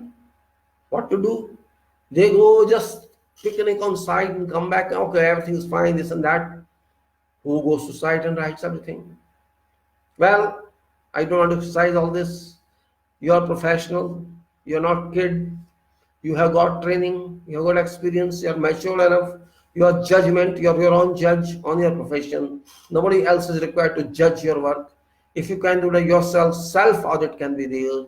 Audit is a must. But if some employer doesn't employ services of auditor, third party auditor, then you are responsible for everything. Though responsibility of third party auditor is also at random, because that auditor doesn't check 100%. So I don't trust that also, because they have a mindset that, oh, employer is paying my services, I cannot write anything against employer. If you cannot write something against the engineer, then you are not doing your job. You are paid through an engineer, of course, you are paid through engineer, but you are doing your job. You do your job and that's it. Well, because I have experience of that, is to write against contractor. Why to write against contractor? Why not write against you? If your man is not working on site properly, your supervisor is sleeping, you are not finding out the facts, you are not demanding action, contractor has to do. Why should not write against you, my dear engineer? Why should I write against only contractor? Is contractor your slave or my slave? Contractor is working and getting money. Simple. You have to tell him do this. If that person is sleeping, it's your job to awaken that person. But no, this is all that. Well, your character, your working system, your nature. What can I do? So what I said, quality engineers have to similarly involve to examine, check, and inspect all activities, well, by observations in addition to signing ITPs. Resident engineer should keep an eagle eye or constant concentration on activities. Contractual engineer got full right to reject whatever activity approved by resident engineer. Basically, responsibility is shared by site agent in an overall perspective, because ultimately contractor is responsible for construction even after work has been handed over. So contractor is charging for right and good work, ultimate responsibility shared by contractor, yet supervisory responsibility, quality responsibility must be shared by residents and engineer. Well, that is something else. Quality products should be or a must requirement, quality product a must requirement, but quality itself requires a definition, and that definition misses everywhere. It's not documented, it's not authentic, authentically written, and supervisors working on site, foremen working on front line management, and those workers, or you can say technicians, they are not aware what to do. They are not gone through, they are not explained about what actions must be taken, what sequence of activities and what procedure is, how we are to do. They are not talked about, they are do the way they have been taught or they have practiced, and that makes a difference. That's what I say. Document it for yourself and for them. Document means write, method, statement, construction, method, statement for activities and for package item. And that not only write for yourself or for approval, write for implementation, right for working, right for doing on site, and there should be someone to monitor what was approved or what was written must be done, and that's part of both site and quality person and resident engineer. And if that is communicated once or twice to all technicians or skilled people or crew of that item, they keep on repeating that. After that, no problem. If they are trained once, they can continue on that for many repetitions until another procedure is provided to them. This is your management, how you do it. It's not necessary that you teach them in English, you can teach them in your language that you have to do this way. And I don't think that if you teach them, that person would object it and tell no, I'm not sure about that. That person will certainly say, yes, I will do that. And you observe that. So during earthquake, services too can be broken. Services provided, building services provided can also be broken due to horizontal forces, which require strong and durable fills around with durable joints. And that is also important because services are not running free. Services are embedded in earth or backfill, and that it is supported actually when horizontal action or seismic action of horizontal shear of workforce impacts upon these services. But these services are generally completely embedded from top and bottom in the both sides.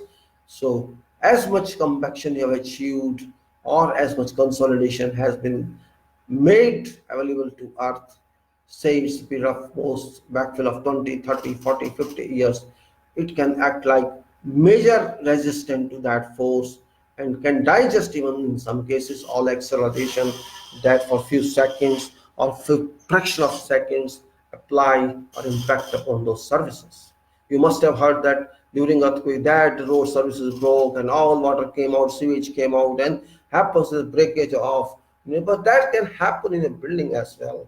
But if you are well founded that building, you are connected with members RCC throughout unit, you can say it's like unit of building, not different members, all members are connected together, tied up. You can say building responses in a better way to earthquake impact.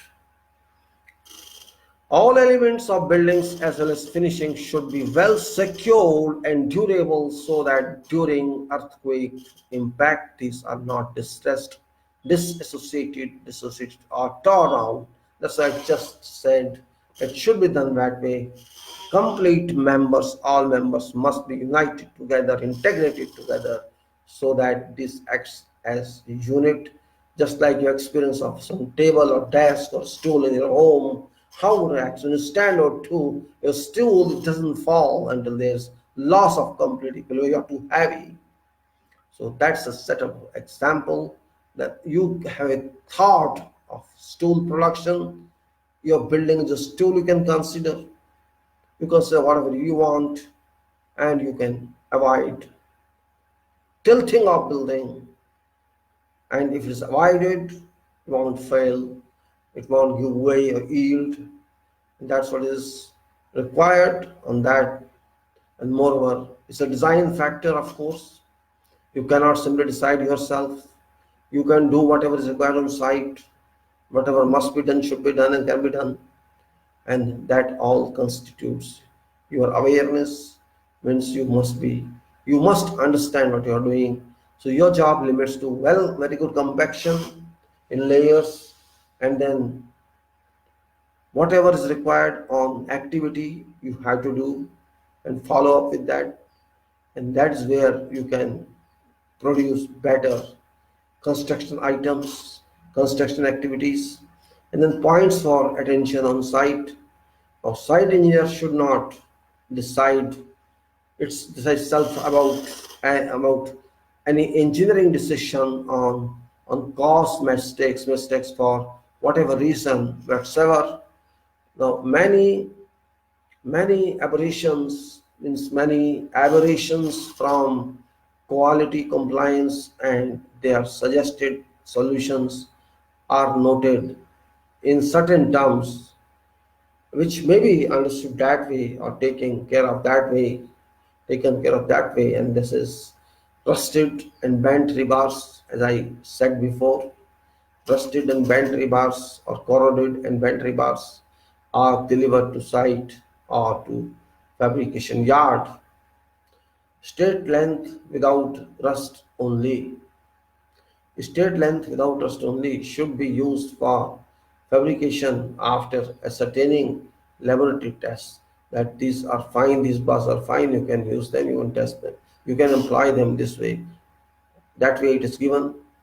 Then these reinforcing bars are placed on ground soil without knowing adverse impact of that.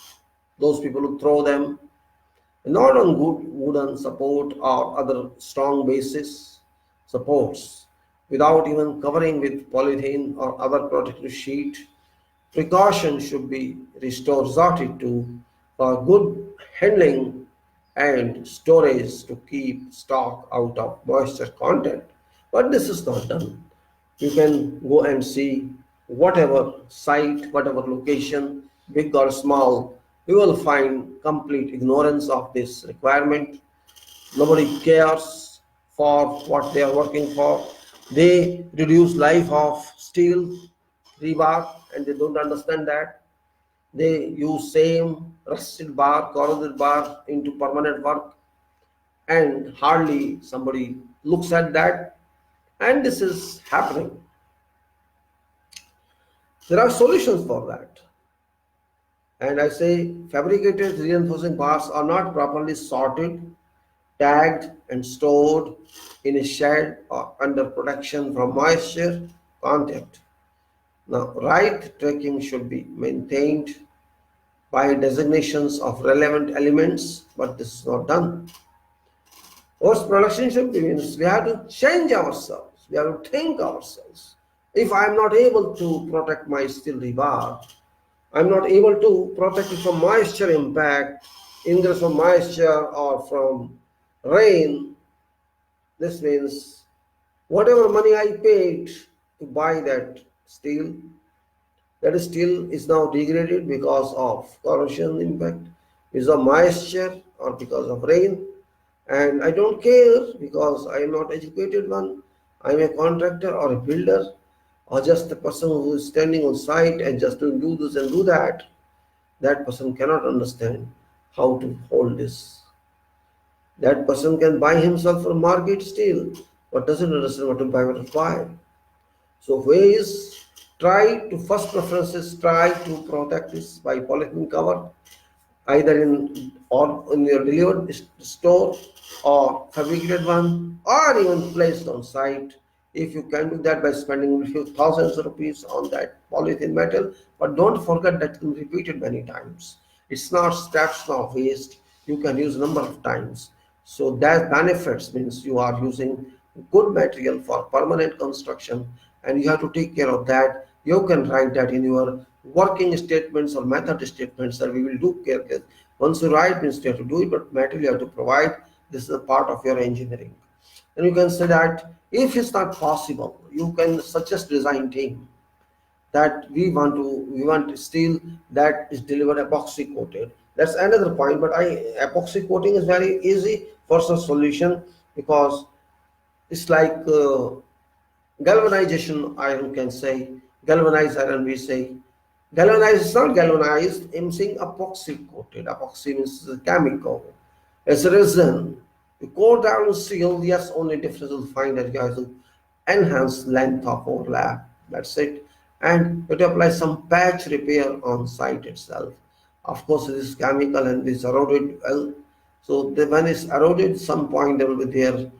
Of course, you say, oh, this is point having this black color, that color, then you have to apply epoxy patch up work on that, and that is best way to work on such bars, to adverse or to attack, corrosion attack, to attack on all those agencies that are responsible for corrosion attacks.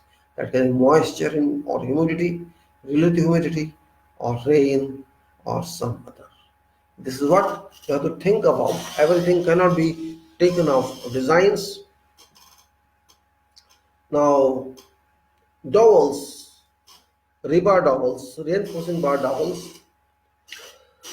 Dowels may be forgotten to place in at various joint connections. These are generally done that way. People forget them just in hurry or without going through what details of other element are, and this generally happen at a column top, where your transfer of bending moment occurs from beam to column. At that point, additional bars are generally provided so that that transfer moment happens, and that L-shaped bar is one part is embedded in one length is embedded in beam, while others go down to column, and of course in some cases to upper column if it's right. So some we are casting, we're going to cast up to bottom of beam, or to say a height where only neck of column will be embedded, where the column will be cast with the same, and whole length of column is being cast. So a part of that beam transfer of moment bar would go into concrete of this one. This column you are casting, maybe in that case you have to think, you have to see what's given length of that bar in drying, and if it's going to embed in concrete, you are going to pour. In that case you cannot cast concrete. In that case you have to see, okay, you have to arrange for concrete of that one, and that same time you arrange for dowel, is that shape you have to cut and fix in that unconcrete portion of column, and that is reason dowel is there, that's called dowel. And similarly sometimes you are using lintel as well, although it's not very common, but okay, you are using lintel, you have to put dowel for that as well. And there can be some fascia also, reef fascia, design fascia, you have to provide dowels for that as well. And that's called actually a dowel is connection to another steel, another concrete. So dowel rebars may be forgotten to place at various locations or joints. The chemical anchors should be used for inserting. Yes, you are right. You say, I will not do this, I will use chemical anchors. Okay, it depends. If it's approved and think it works, then you can use chemical anchors. Should be used for inserting forgotten dowels, but you cannot use for beam transfer of moment. You can do for something, but you cannot do something. So do not shape hardened concrete and insert small hook. Drilling should be required to comply with chemical anchors, manufacturer's recommendations, and that is very strong generally done. So we have to take this way. You cannot just blindly go and do. You have to think a lot before you're doing something, and that is where engineer is required. You have to think, I will do it that one. Then inserts and embedments of services. That's also a very significant part, because generally what happens in the structures, we civil engineers do not care for inserts, and those are not only buildings, even LNG tanks. If you go and say how many inserts are there, you go to some other, you can say some other structure of vessels, or you can say in plants, in trains, some machineries, oil plant or refinery, or you can say certain restaurants where hundreds of equipments are there which are going to do it, and there's so much pipe work done on that, and all those must be inserted in some vessels. Inserts are there. Even in foundations will find when you're going to do some machine foundation in massive block, you have to leave some pockets for inserts, or you have to provide on-site inserts, or bolts you have to provide, connection bolts. It's all that depends. You are going to provide inserts, or going to leave pocket for them, to voids for them. It depends upon what type of work you are doing, and that invites attention, and that's where role is also involved. So blockouts, or inserts, embedments of services at various locations may be missed. An approved shop drawing should be used for inserts locations and coordinate inserts locations to structural details, because inserts location should be exact one, it cannot be incorrect one. And there are inserts in slabs itself. For example, you are laying conduits for electric current, or you are laying some openings also for AC ducts, inlet, or some plumbing blockouts like that. There's no one place, there's so many places. That means you have to be careful about that, and your coordination drawing must be done, must be in line to requirement. And then blockouts of various buildings services may be missed. As said, approved shop drawing should be used to overcome such problems, coordinate these locations in structural details. And that's all what field work is done, where you have to sit in your office on site and think on all this. If you think like this, means of course you are sitting sometime for 1 hour, 2 hour in office, and your foreman is working on site, and you have to plan next slab or next activity. In that case, you have to keep this in mind. You cannot simply say, oh no, I have a structural trial, I do according to structural one. That is not, you can say, you have to coordinate with all drawings, structural, architectural, services, and others. Only then you can understand where struggle is, and you have to do it, and you have to do it at your own attention, because those who are not very well acquainted with drawings or technology of coordination, they cannot do it. You have to do that. So that's why I say that blockouts for various building services may be missed. Approved shop drawing should be used to overcome such problem, coordinate these locations to structural details. And sometimes due to site negligence, certain concrete elements may be missed. By overlooking, structural drawings should be deeply coordinated with architectural drawings. Generally, facets down doubles are forgotten. Many lintels too are overlooked. So we have to be careful about all sequences. What is required, what is not required. And if it's required, you have to be very careful.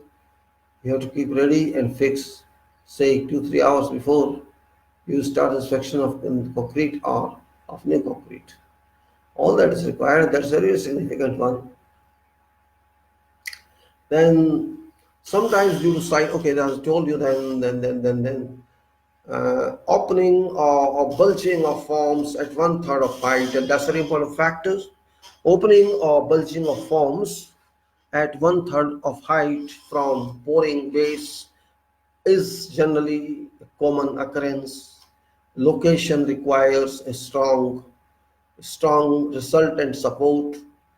It should be taken care of while considering concreting plan.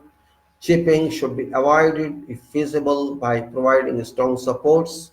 What does it mean actually? You must have studied hydraulic forces in fluid mechanics, and you know WH is the pressure, at height is H, and W is water pressure, is water is concrete. So you can say that there must be some force of the dense weight of concrete is 2.5 tons per meter cube, and height is whatever.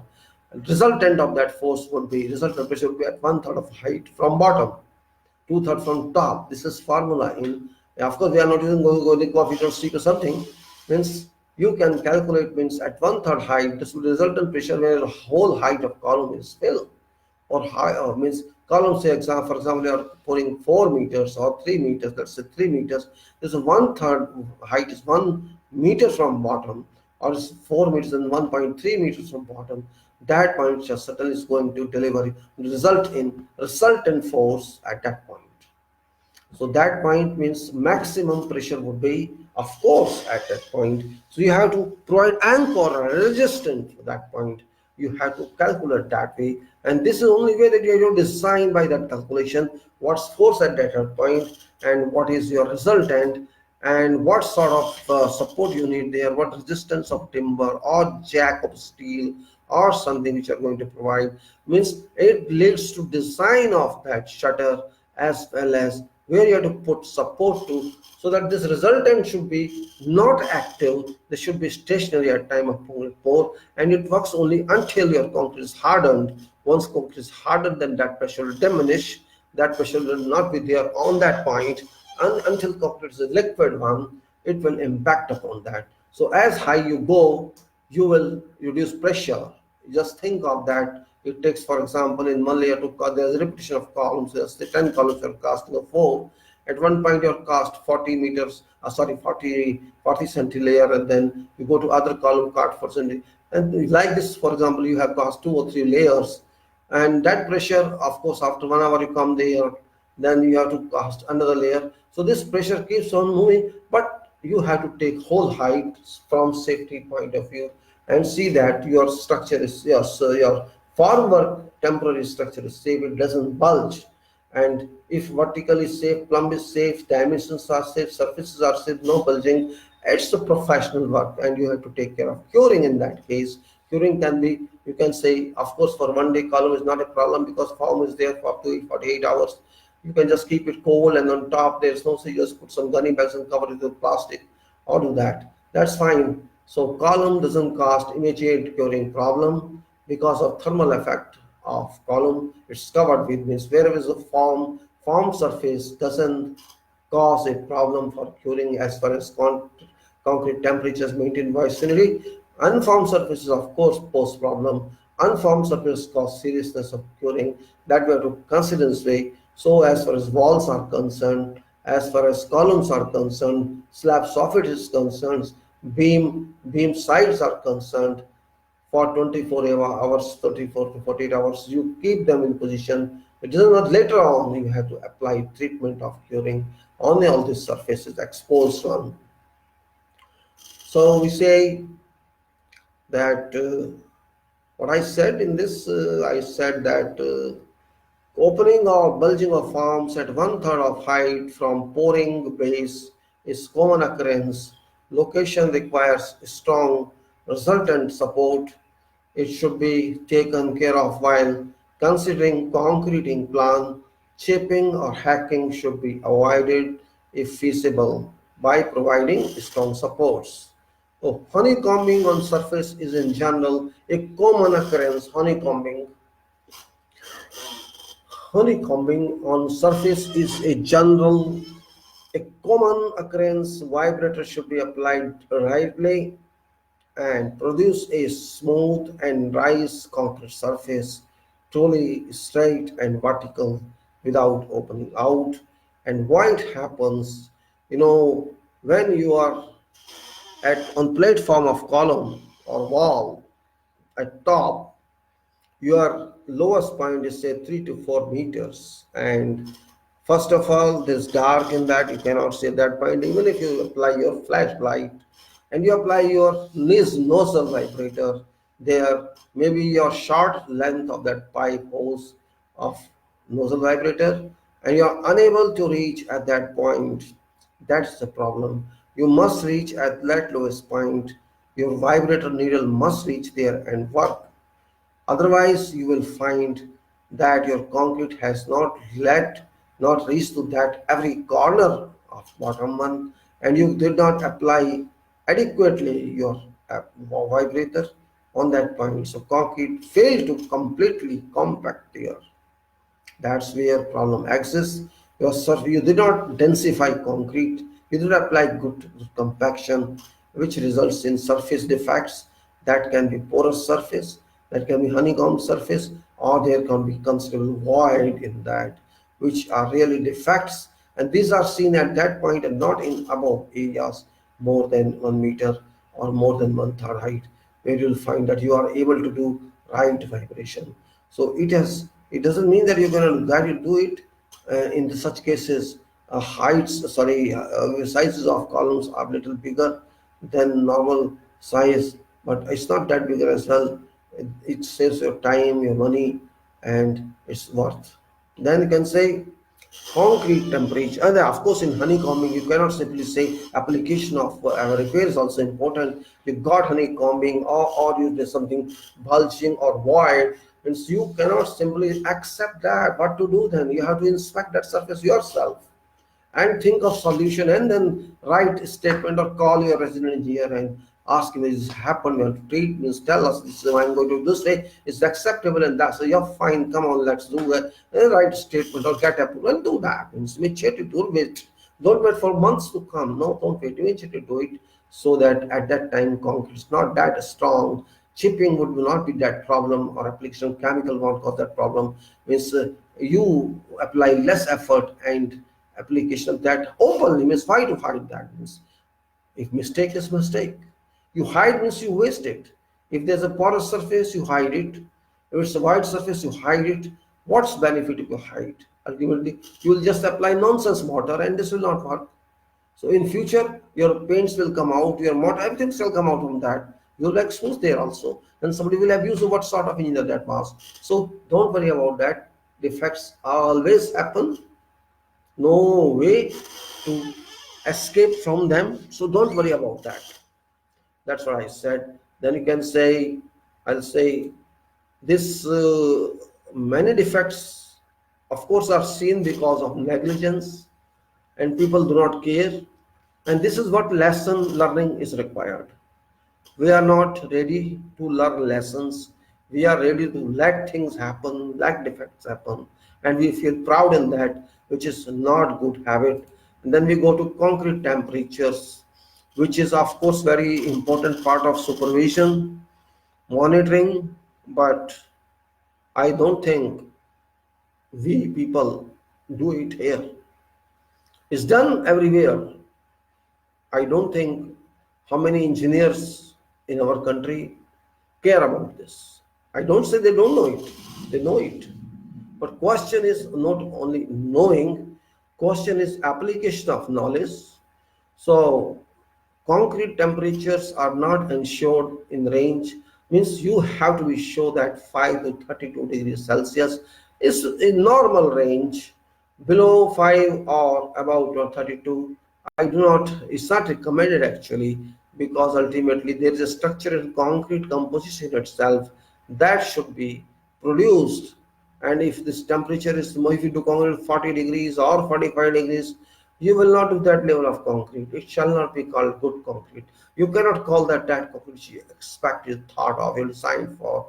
So concrete is poured in temperature range, as I told you, and above temperature means during higher temperatures as such, either add ice, needs to be added if mercury is about 32 degrees Celsius, that you are not going to do it. So better don't do concrete in that temperature. Either do at night time or early morning time, plan accordingly, or shade everything and control temperature. And if you cannot control temperature, don't move for that. And thick elements or massive brick blocks should be poured within 34 degrees. You know, thick elements I'm talking, maybe something new for you, or massive blocks. Thick elements, actually what's that? If some dimension exceeds 80 centimeter, 80 centimeters of dimension is, and it exceeds 80 or 80 or more, then quantity also say 8 cubic meters, something lower than that, that element is considered thick element. And thick element means, or more than that also, is called massive block.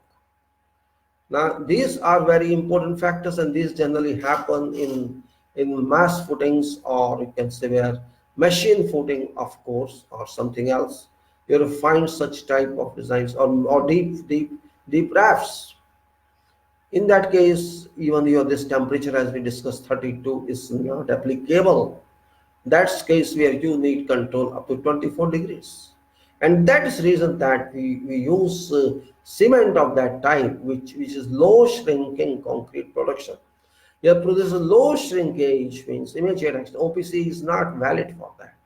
And this is very big point I'm telling you. If you want to save many defects, it's better use the concrete with OPC replacement. You replace OPC to an extent of 60, 70, 80%, and use that concrete. That's based on called GGBS. It is a compound which you can use as a slag comes from iron smelter. That GGBS, and this is slag blast furnace slags, ground granulated blast furnace slag. It's called ground granulated blast furnace slag. Means grains, ground grains, and this slag which is adjustable, which can be controlled even of its specific surface. PFA has a limitation. Pulverized fuel ash has certain limitations. You cannot grind it more than something, but GGBS is a compound that can be ground, and a specific area, specific surface area can be enhanced. Must be your study in your OPC. What is a specific area? And that specific area is matchable in this case. So you can increase properties of concrete. Of course, your time of final setting is little different in this case. Means it takes more time for that, but it avoids cracks. It gives better surface. There are so many benefits out of this, and on top of that, benefit that is carbon dioxide released from this surface. If you take ordinary Portland concrete, ordinary Portland cement, 50 kilogram bag, it releases 46 kilogram of carbon dioxide after complete reduction is there. And when you use GGBS, there's 80% reduction of that carbon dioxide. So when you use OPC, you are going to harm your environment by releasing 46 kilogram of carbon dioxide when you use one bag, whereas in this case, this 46 you can take one fourth out of that, means it is about 13 or 12 or 11, we say 11 only kilogram, 11.5 kilogram per bag. You are releasing carbon dioxide, whereas in the case of other one, you are releasing 46 kilogram. So you are helping nature, you are helping environment in this case. So, but it is not done. I know people do not understand, because once I talk to someone, why you what cement did you use? It was a very big project. It's a big project, about 400, 500 crores, and that quality guy says me, you're using OPC. Why are you using OPC? That engineer and quality guy had no answer. So no, because we have used this design, but nobody cares. Now what here he says, I have done it. I asked which one you use. I use 25. I asked quality person, he knew better than the site engineer or this consultant. Consultant did not know that one, even that person. Then site this quality guy said we use PFA 25%. Why use PFA? Why don't you use GGBS? So GGBS is not ever an excuse was that. So this is an excuse only. Excuse doesn't mean anything. What I said that if we have to keep ourselves happy in engineering, we have to know all information like this. You can use you can use your microsilica also, but microsilica is very expensive. We know that. GGBS is not that expensive. It is, I think, lesser than cost of cement itself, obviously itself. If you try, you can find it. You better you design that way.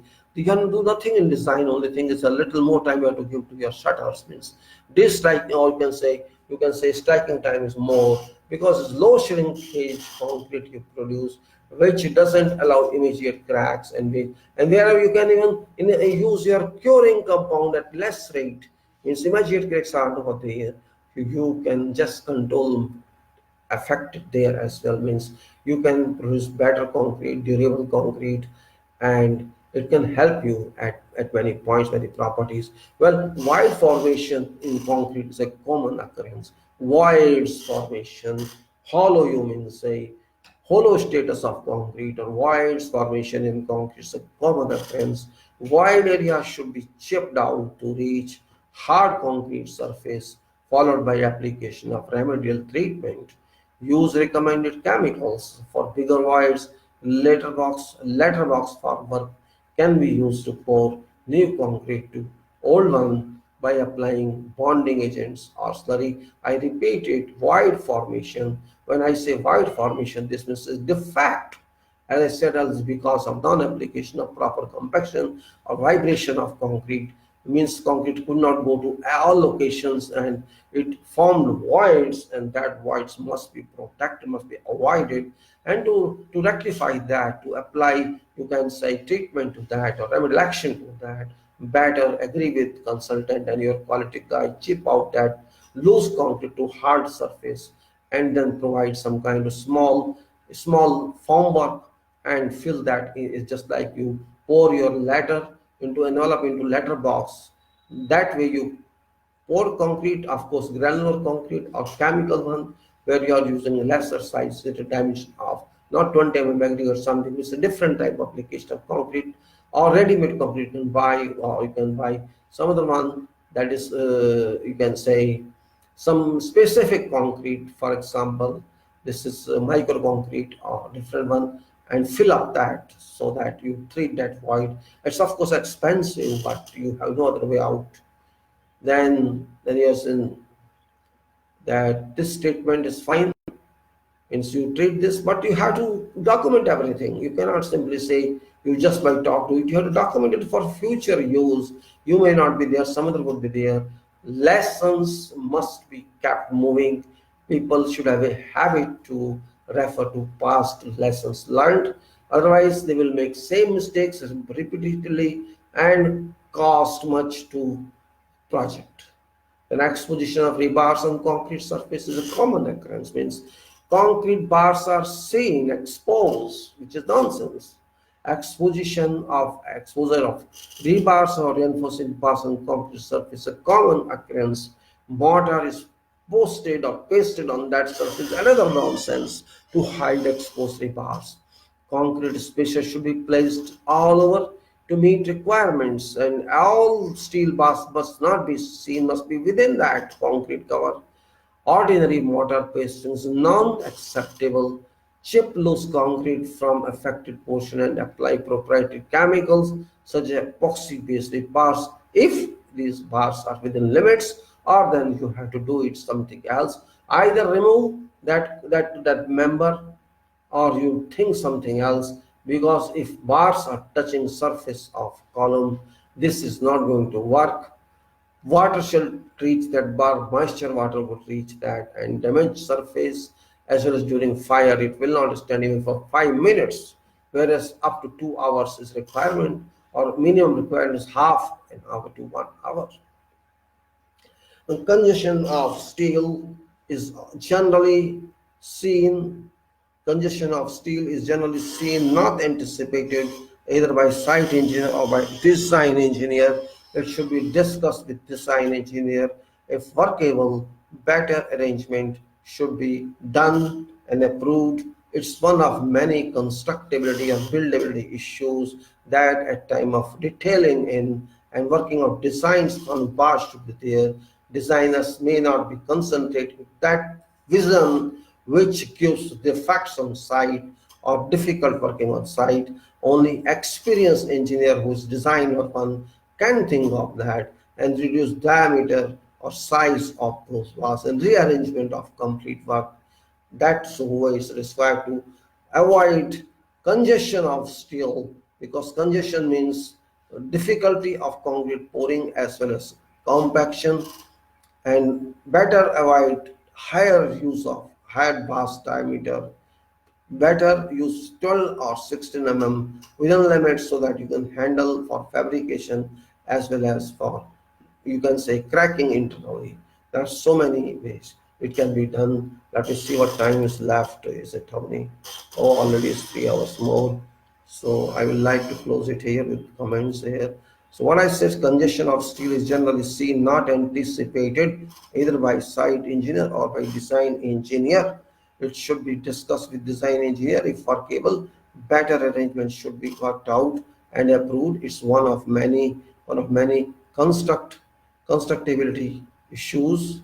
And then we can say, then I should say, oh, okay, yeah.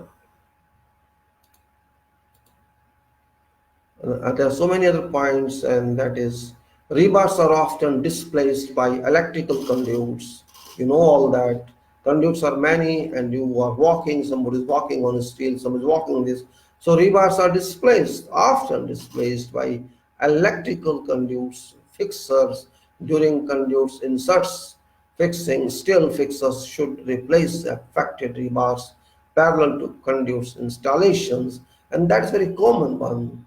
And for higher size bars, overlaps do not work perfectly. Mechanical connectors or couplers should be used. Generally, rebars diameter 20 and above work better when mechanically connected and coupled. And this is very important point I'm talking about. And with this point, I like to close today's talk because people do not know about connectors. Many people, civil engineers, do not understand. They not experience mechanical connectors. They just go on adding 20 dia bar, 25 dia bar, or even 32 up to that they take, and they use that bar in compression as well as in tension. Though it should not be used that way because overlap hardly works for these bars. If you experience that, even though you have taken 50 dia overlap, it doesn't actually work because of higher dia bars. So best thing has done internationally is use mechanical connectors by putting two joints, either it's in compression or in tension, and tighten up that full. You can test that in laboratory whether it gives same strength or doesn't give, and that connector is the best one. It can be segregated at the locations, but this is best and this avoids overlap. Cost of overlap and cost of disconnect can be compared. These connectors are proprietary, you can find them available. I use this in my life, my career, and these are better one. So mechanical connectors are better than using overlap on higher bars, or if you can do weld them, it's permissible, but permissible welding is okay. Only problem is examination of radiations or testing of radiations, testing of bars. That's important. So coupler is best choice when you are having optional. Otherwise, overlap won't work. And overlap won't work because if you are using epoxy coated bar also overlap has to increase. So with this I would say today's talk I will stop here. Already is time and you may have to go. Of course you are wasting your time. What I have said that after all quality compromise is an abuse. I call it an abuse. After all, why should I compromise quality when I am paying my contractor? Of course, contractor engineer can think that way. I am employed by contract doesn't mean I am slaves. To some extent, I have to think of my engineering religion. I have my duty as site man, consultant has his duty as supervisor, quality man has duty to audit work. All have their duties. They are all paid. We are having an objective to deliver best product. That's our aim. And how much shall you save for contractor? If you think that by doing bad work you can save, you cannot save, you will lose actually. Remedial actions, yeah, you are in this country, you can do whatever you want, nobody is going to force you. I am sure you will avoid every attack. But it can be your conscious, your heart, and your mind that has to order you what you want to do. What I say, think of quality, safety, and everything. And you are paid for. After all, work is your child. You are using your physical energy, your mind energy, and other people resources to produce certain product and deliver it. So why to be in haste to do wrong work? Why not to do right work? What after all you are getting by doing bad activity? You are getting defamed that engineers do not know job. They do like this and like that. That's what I should say. Do not earn that kind of image. With this, I close this with thank you very much, Geraldine. I'll see you next time with more talks. I hope you enjoy.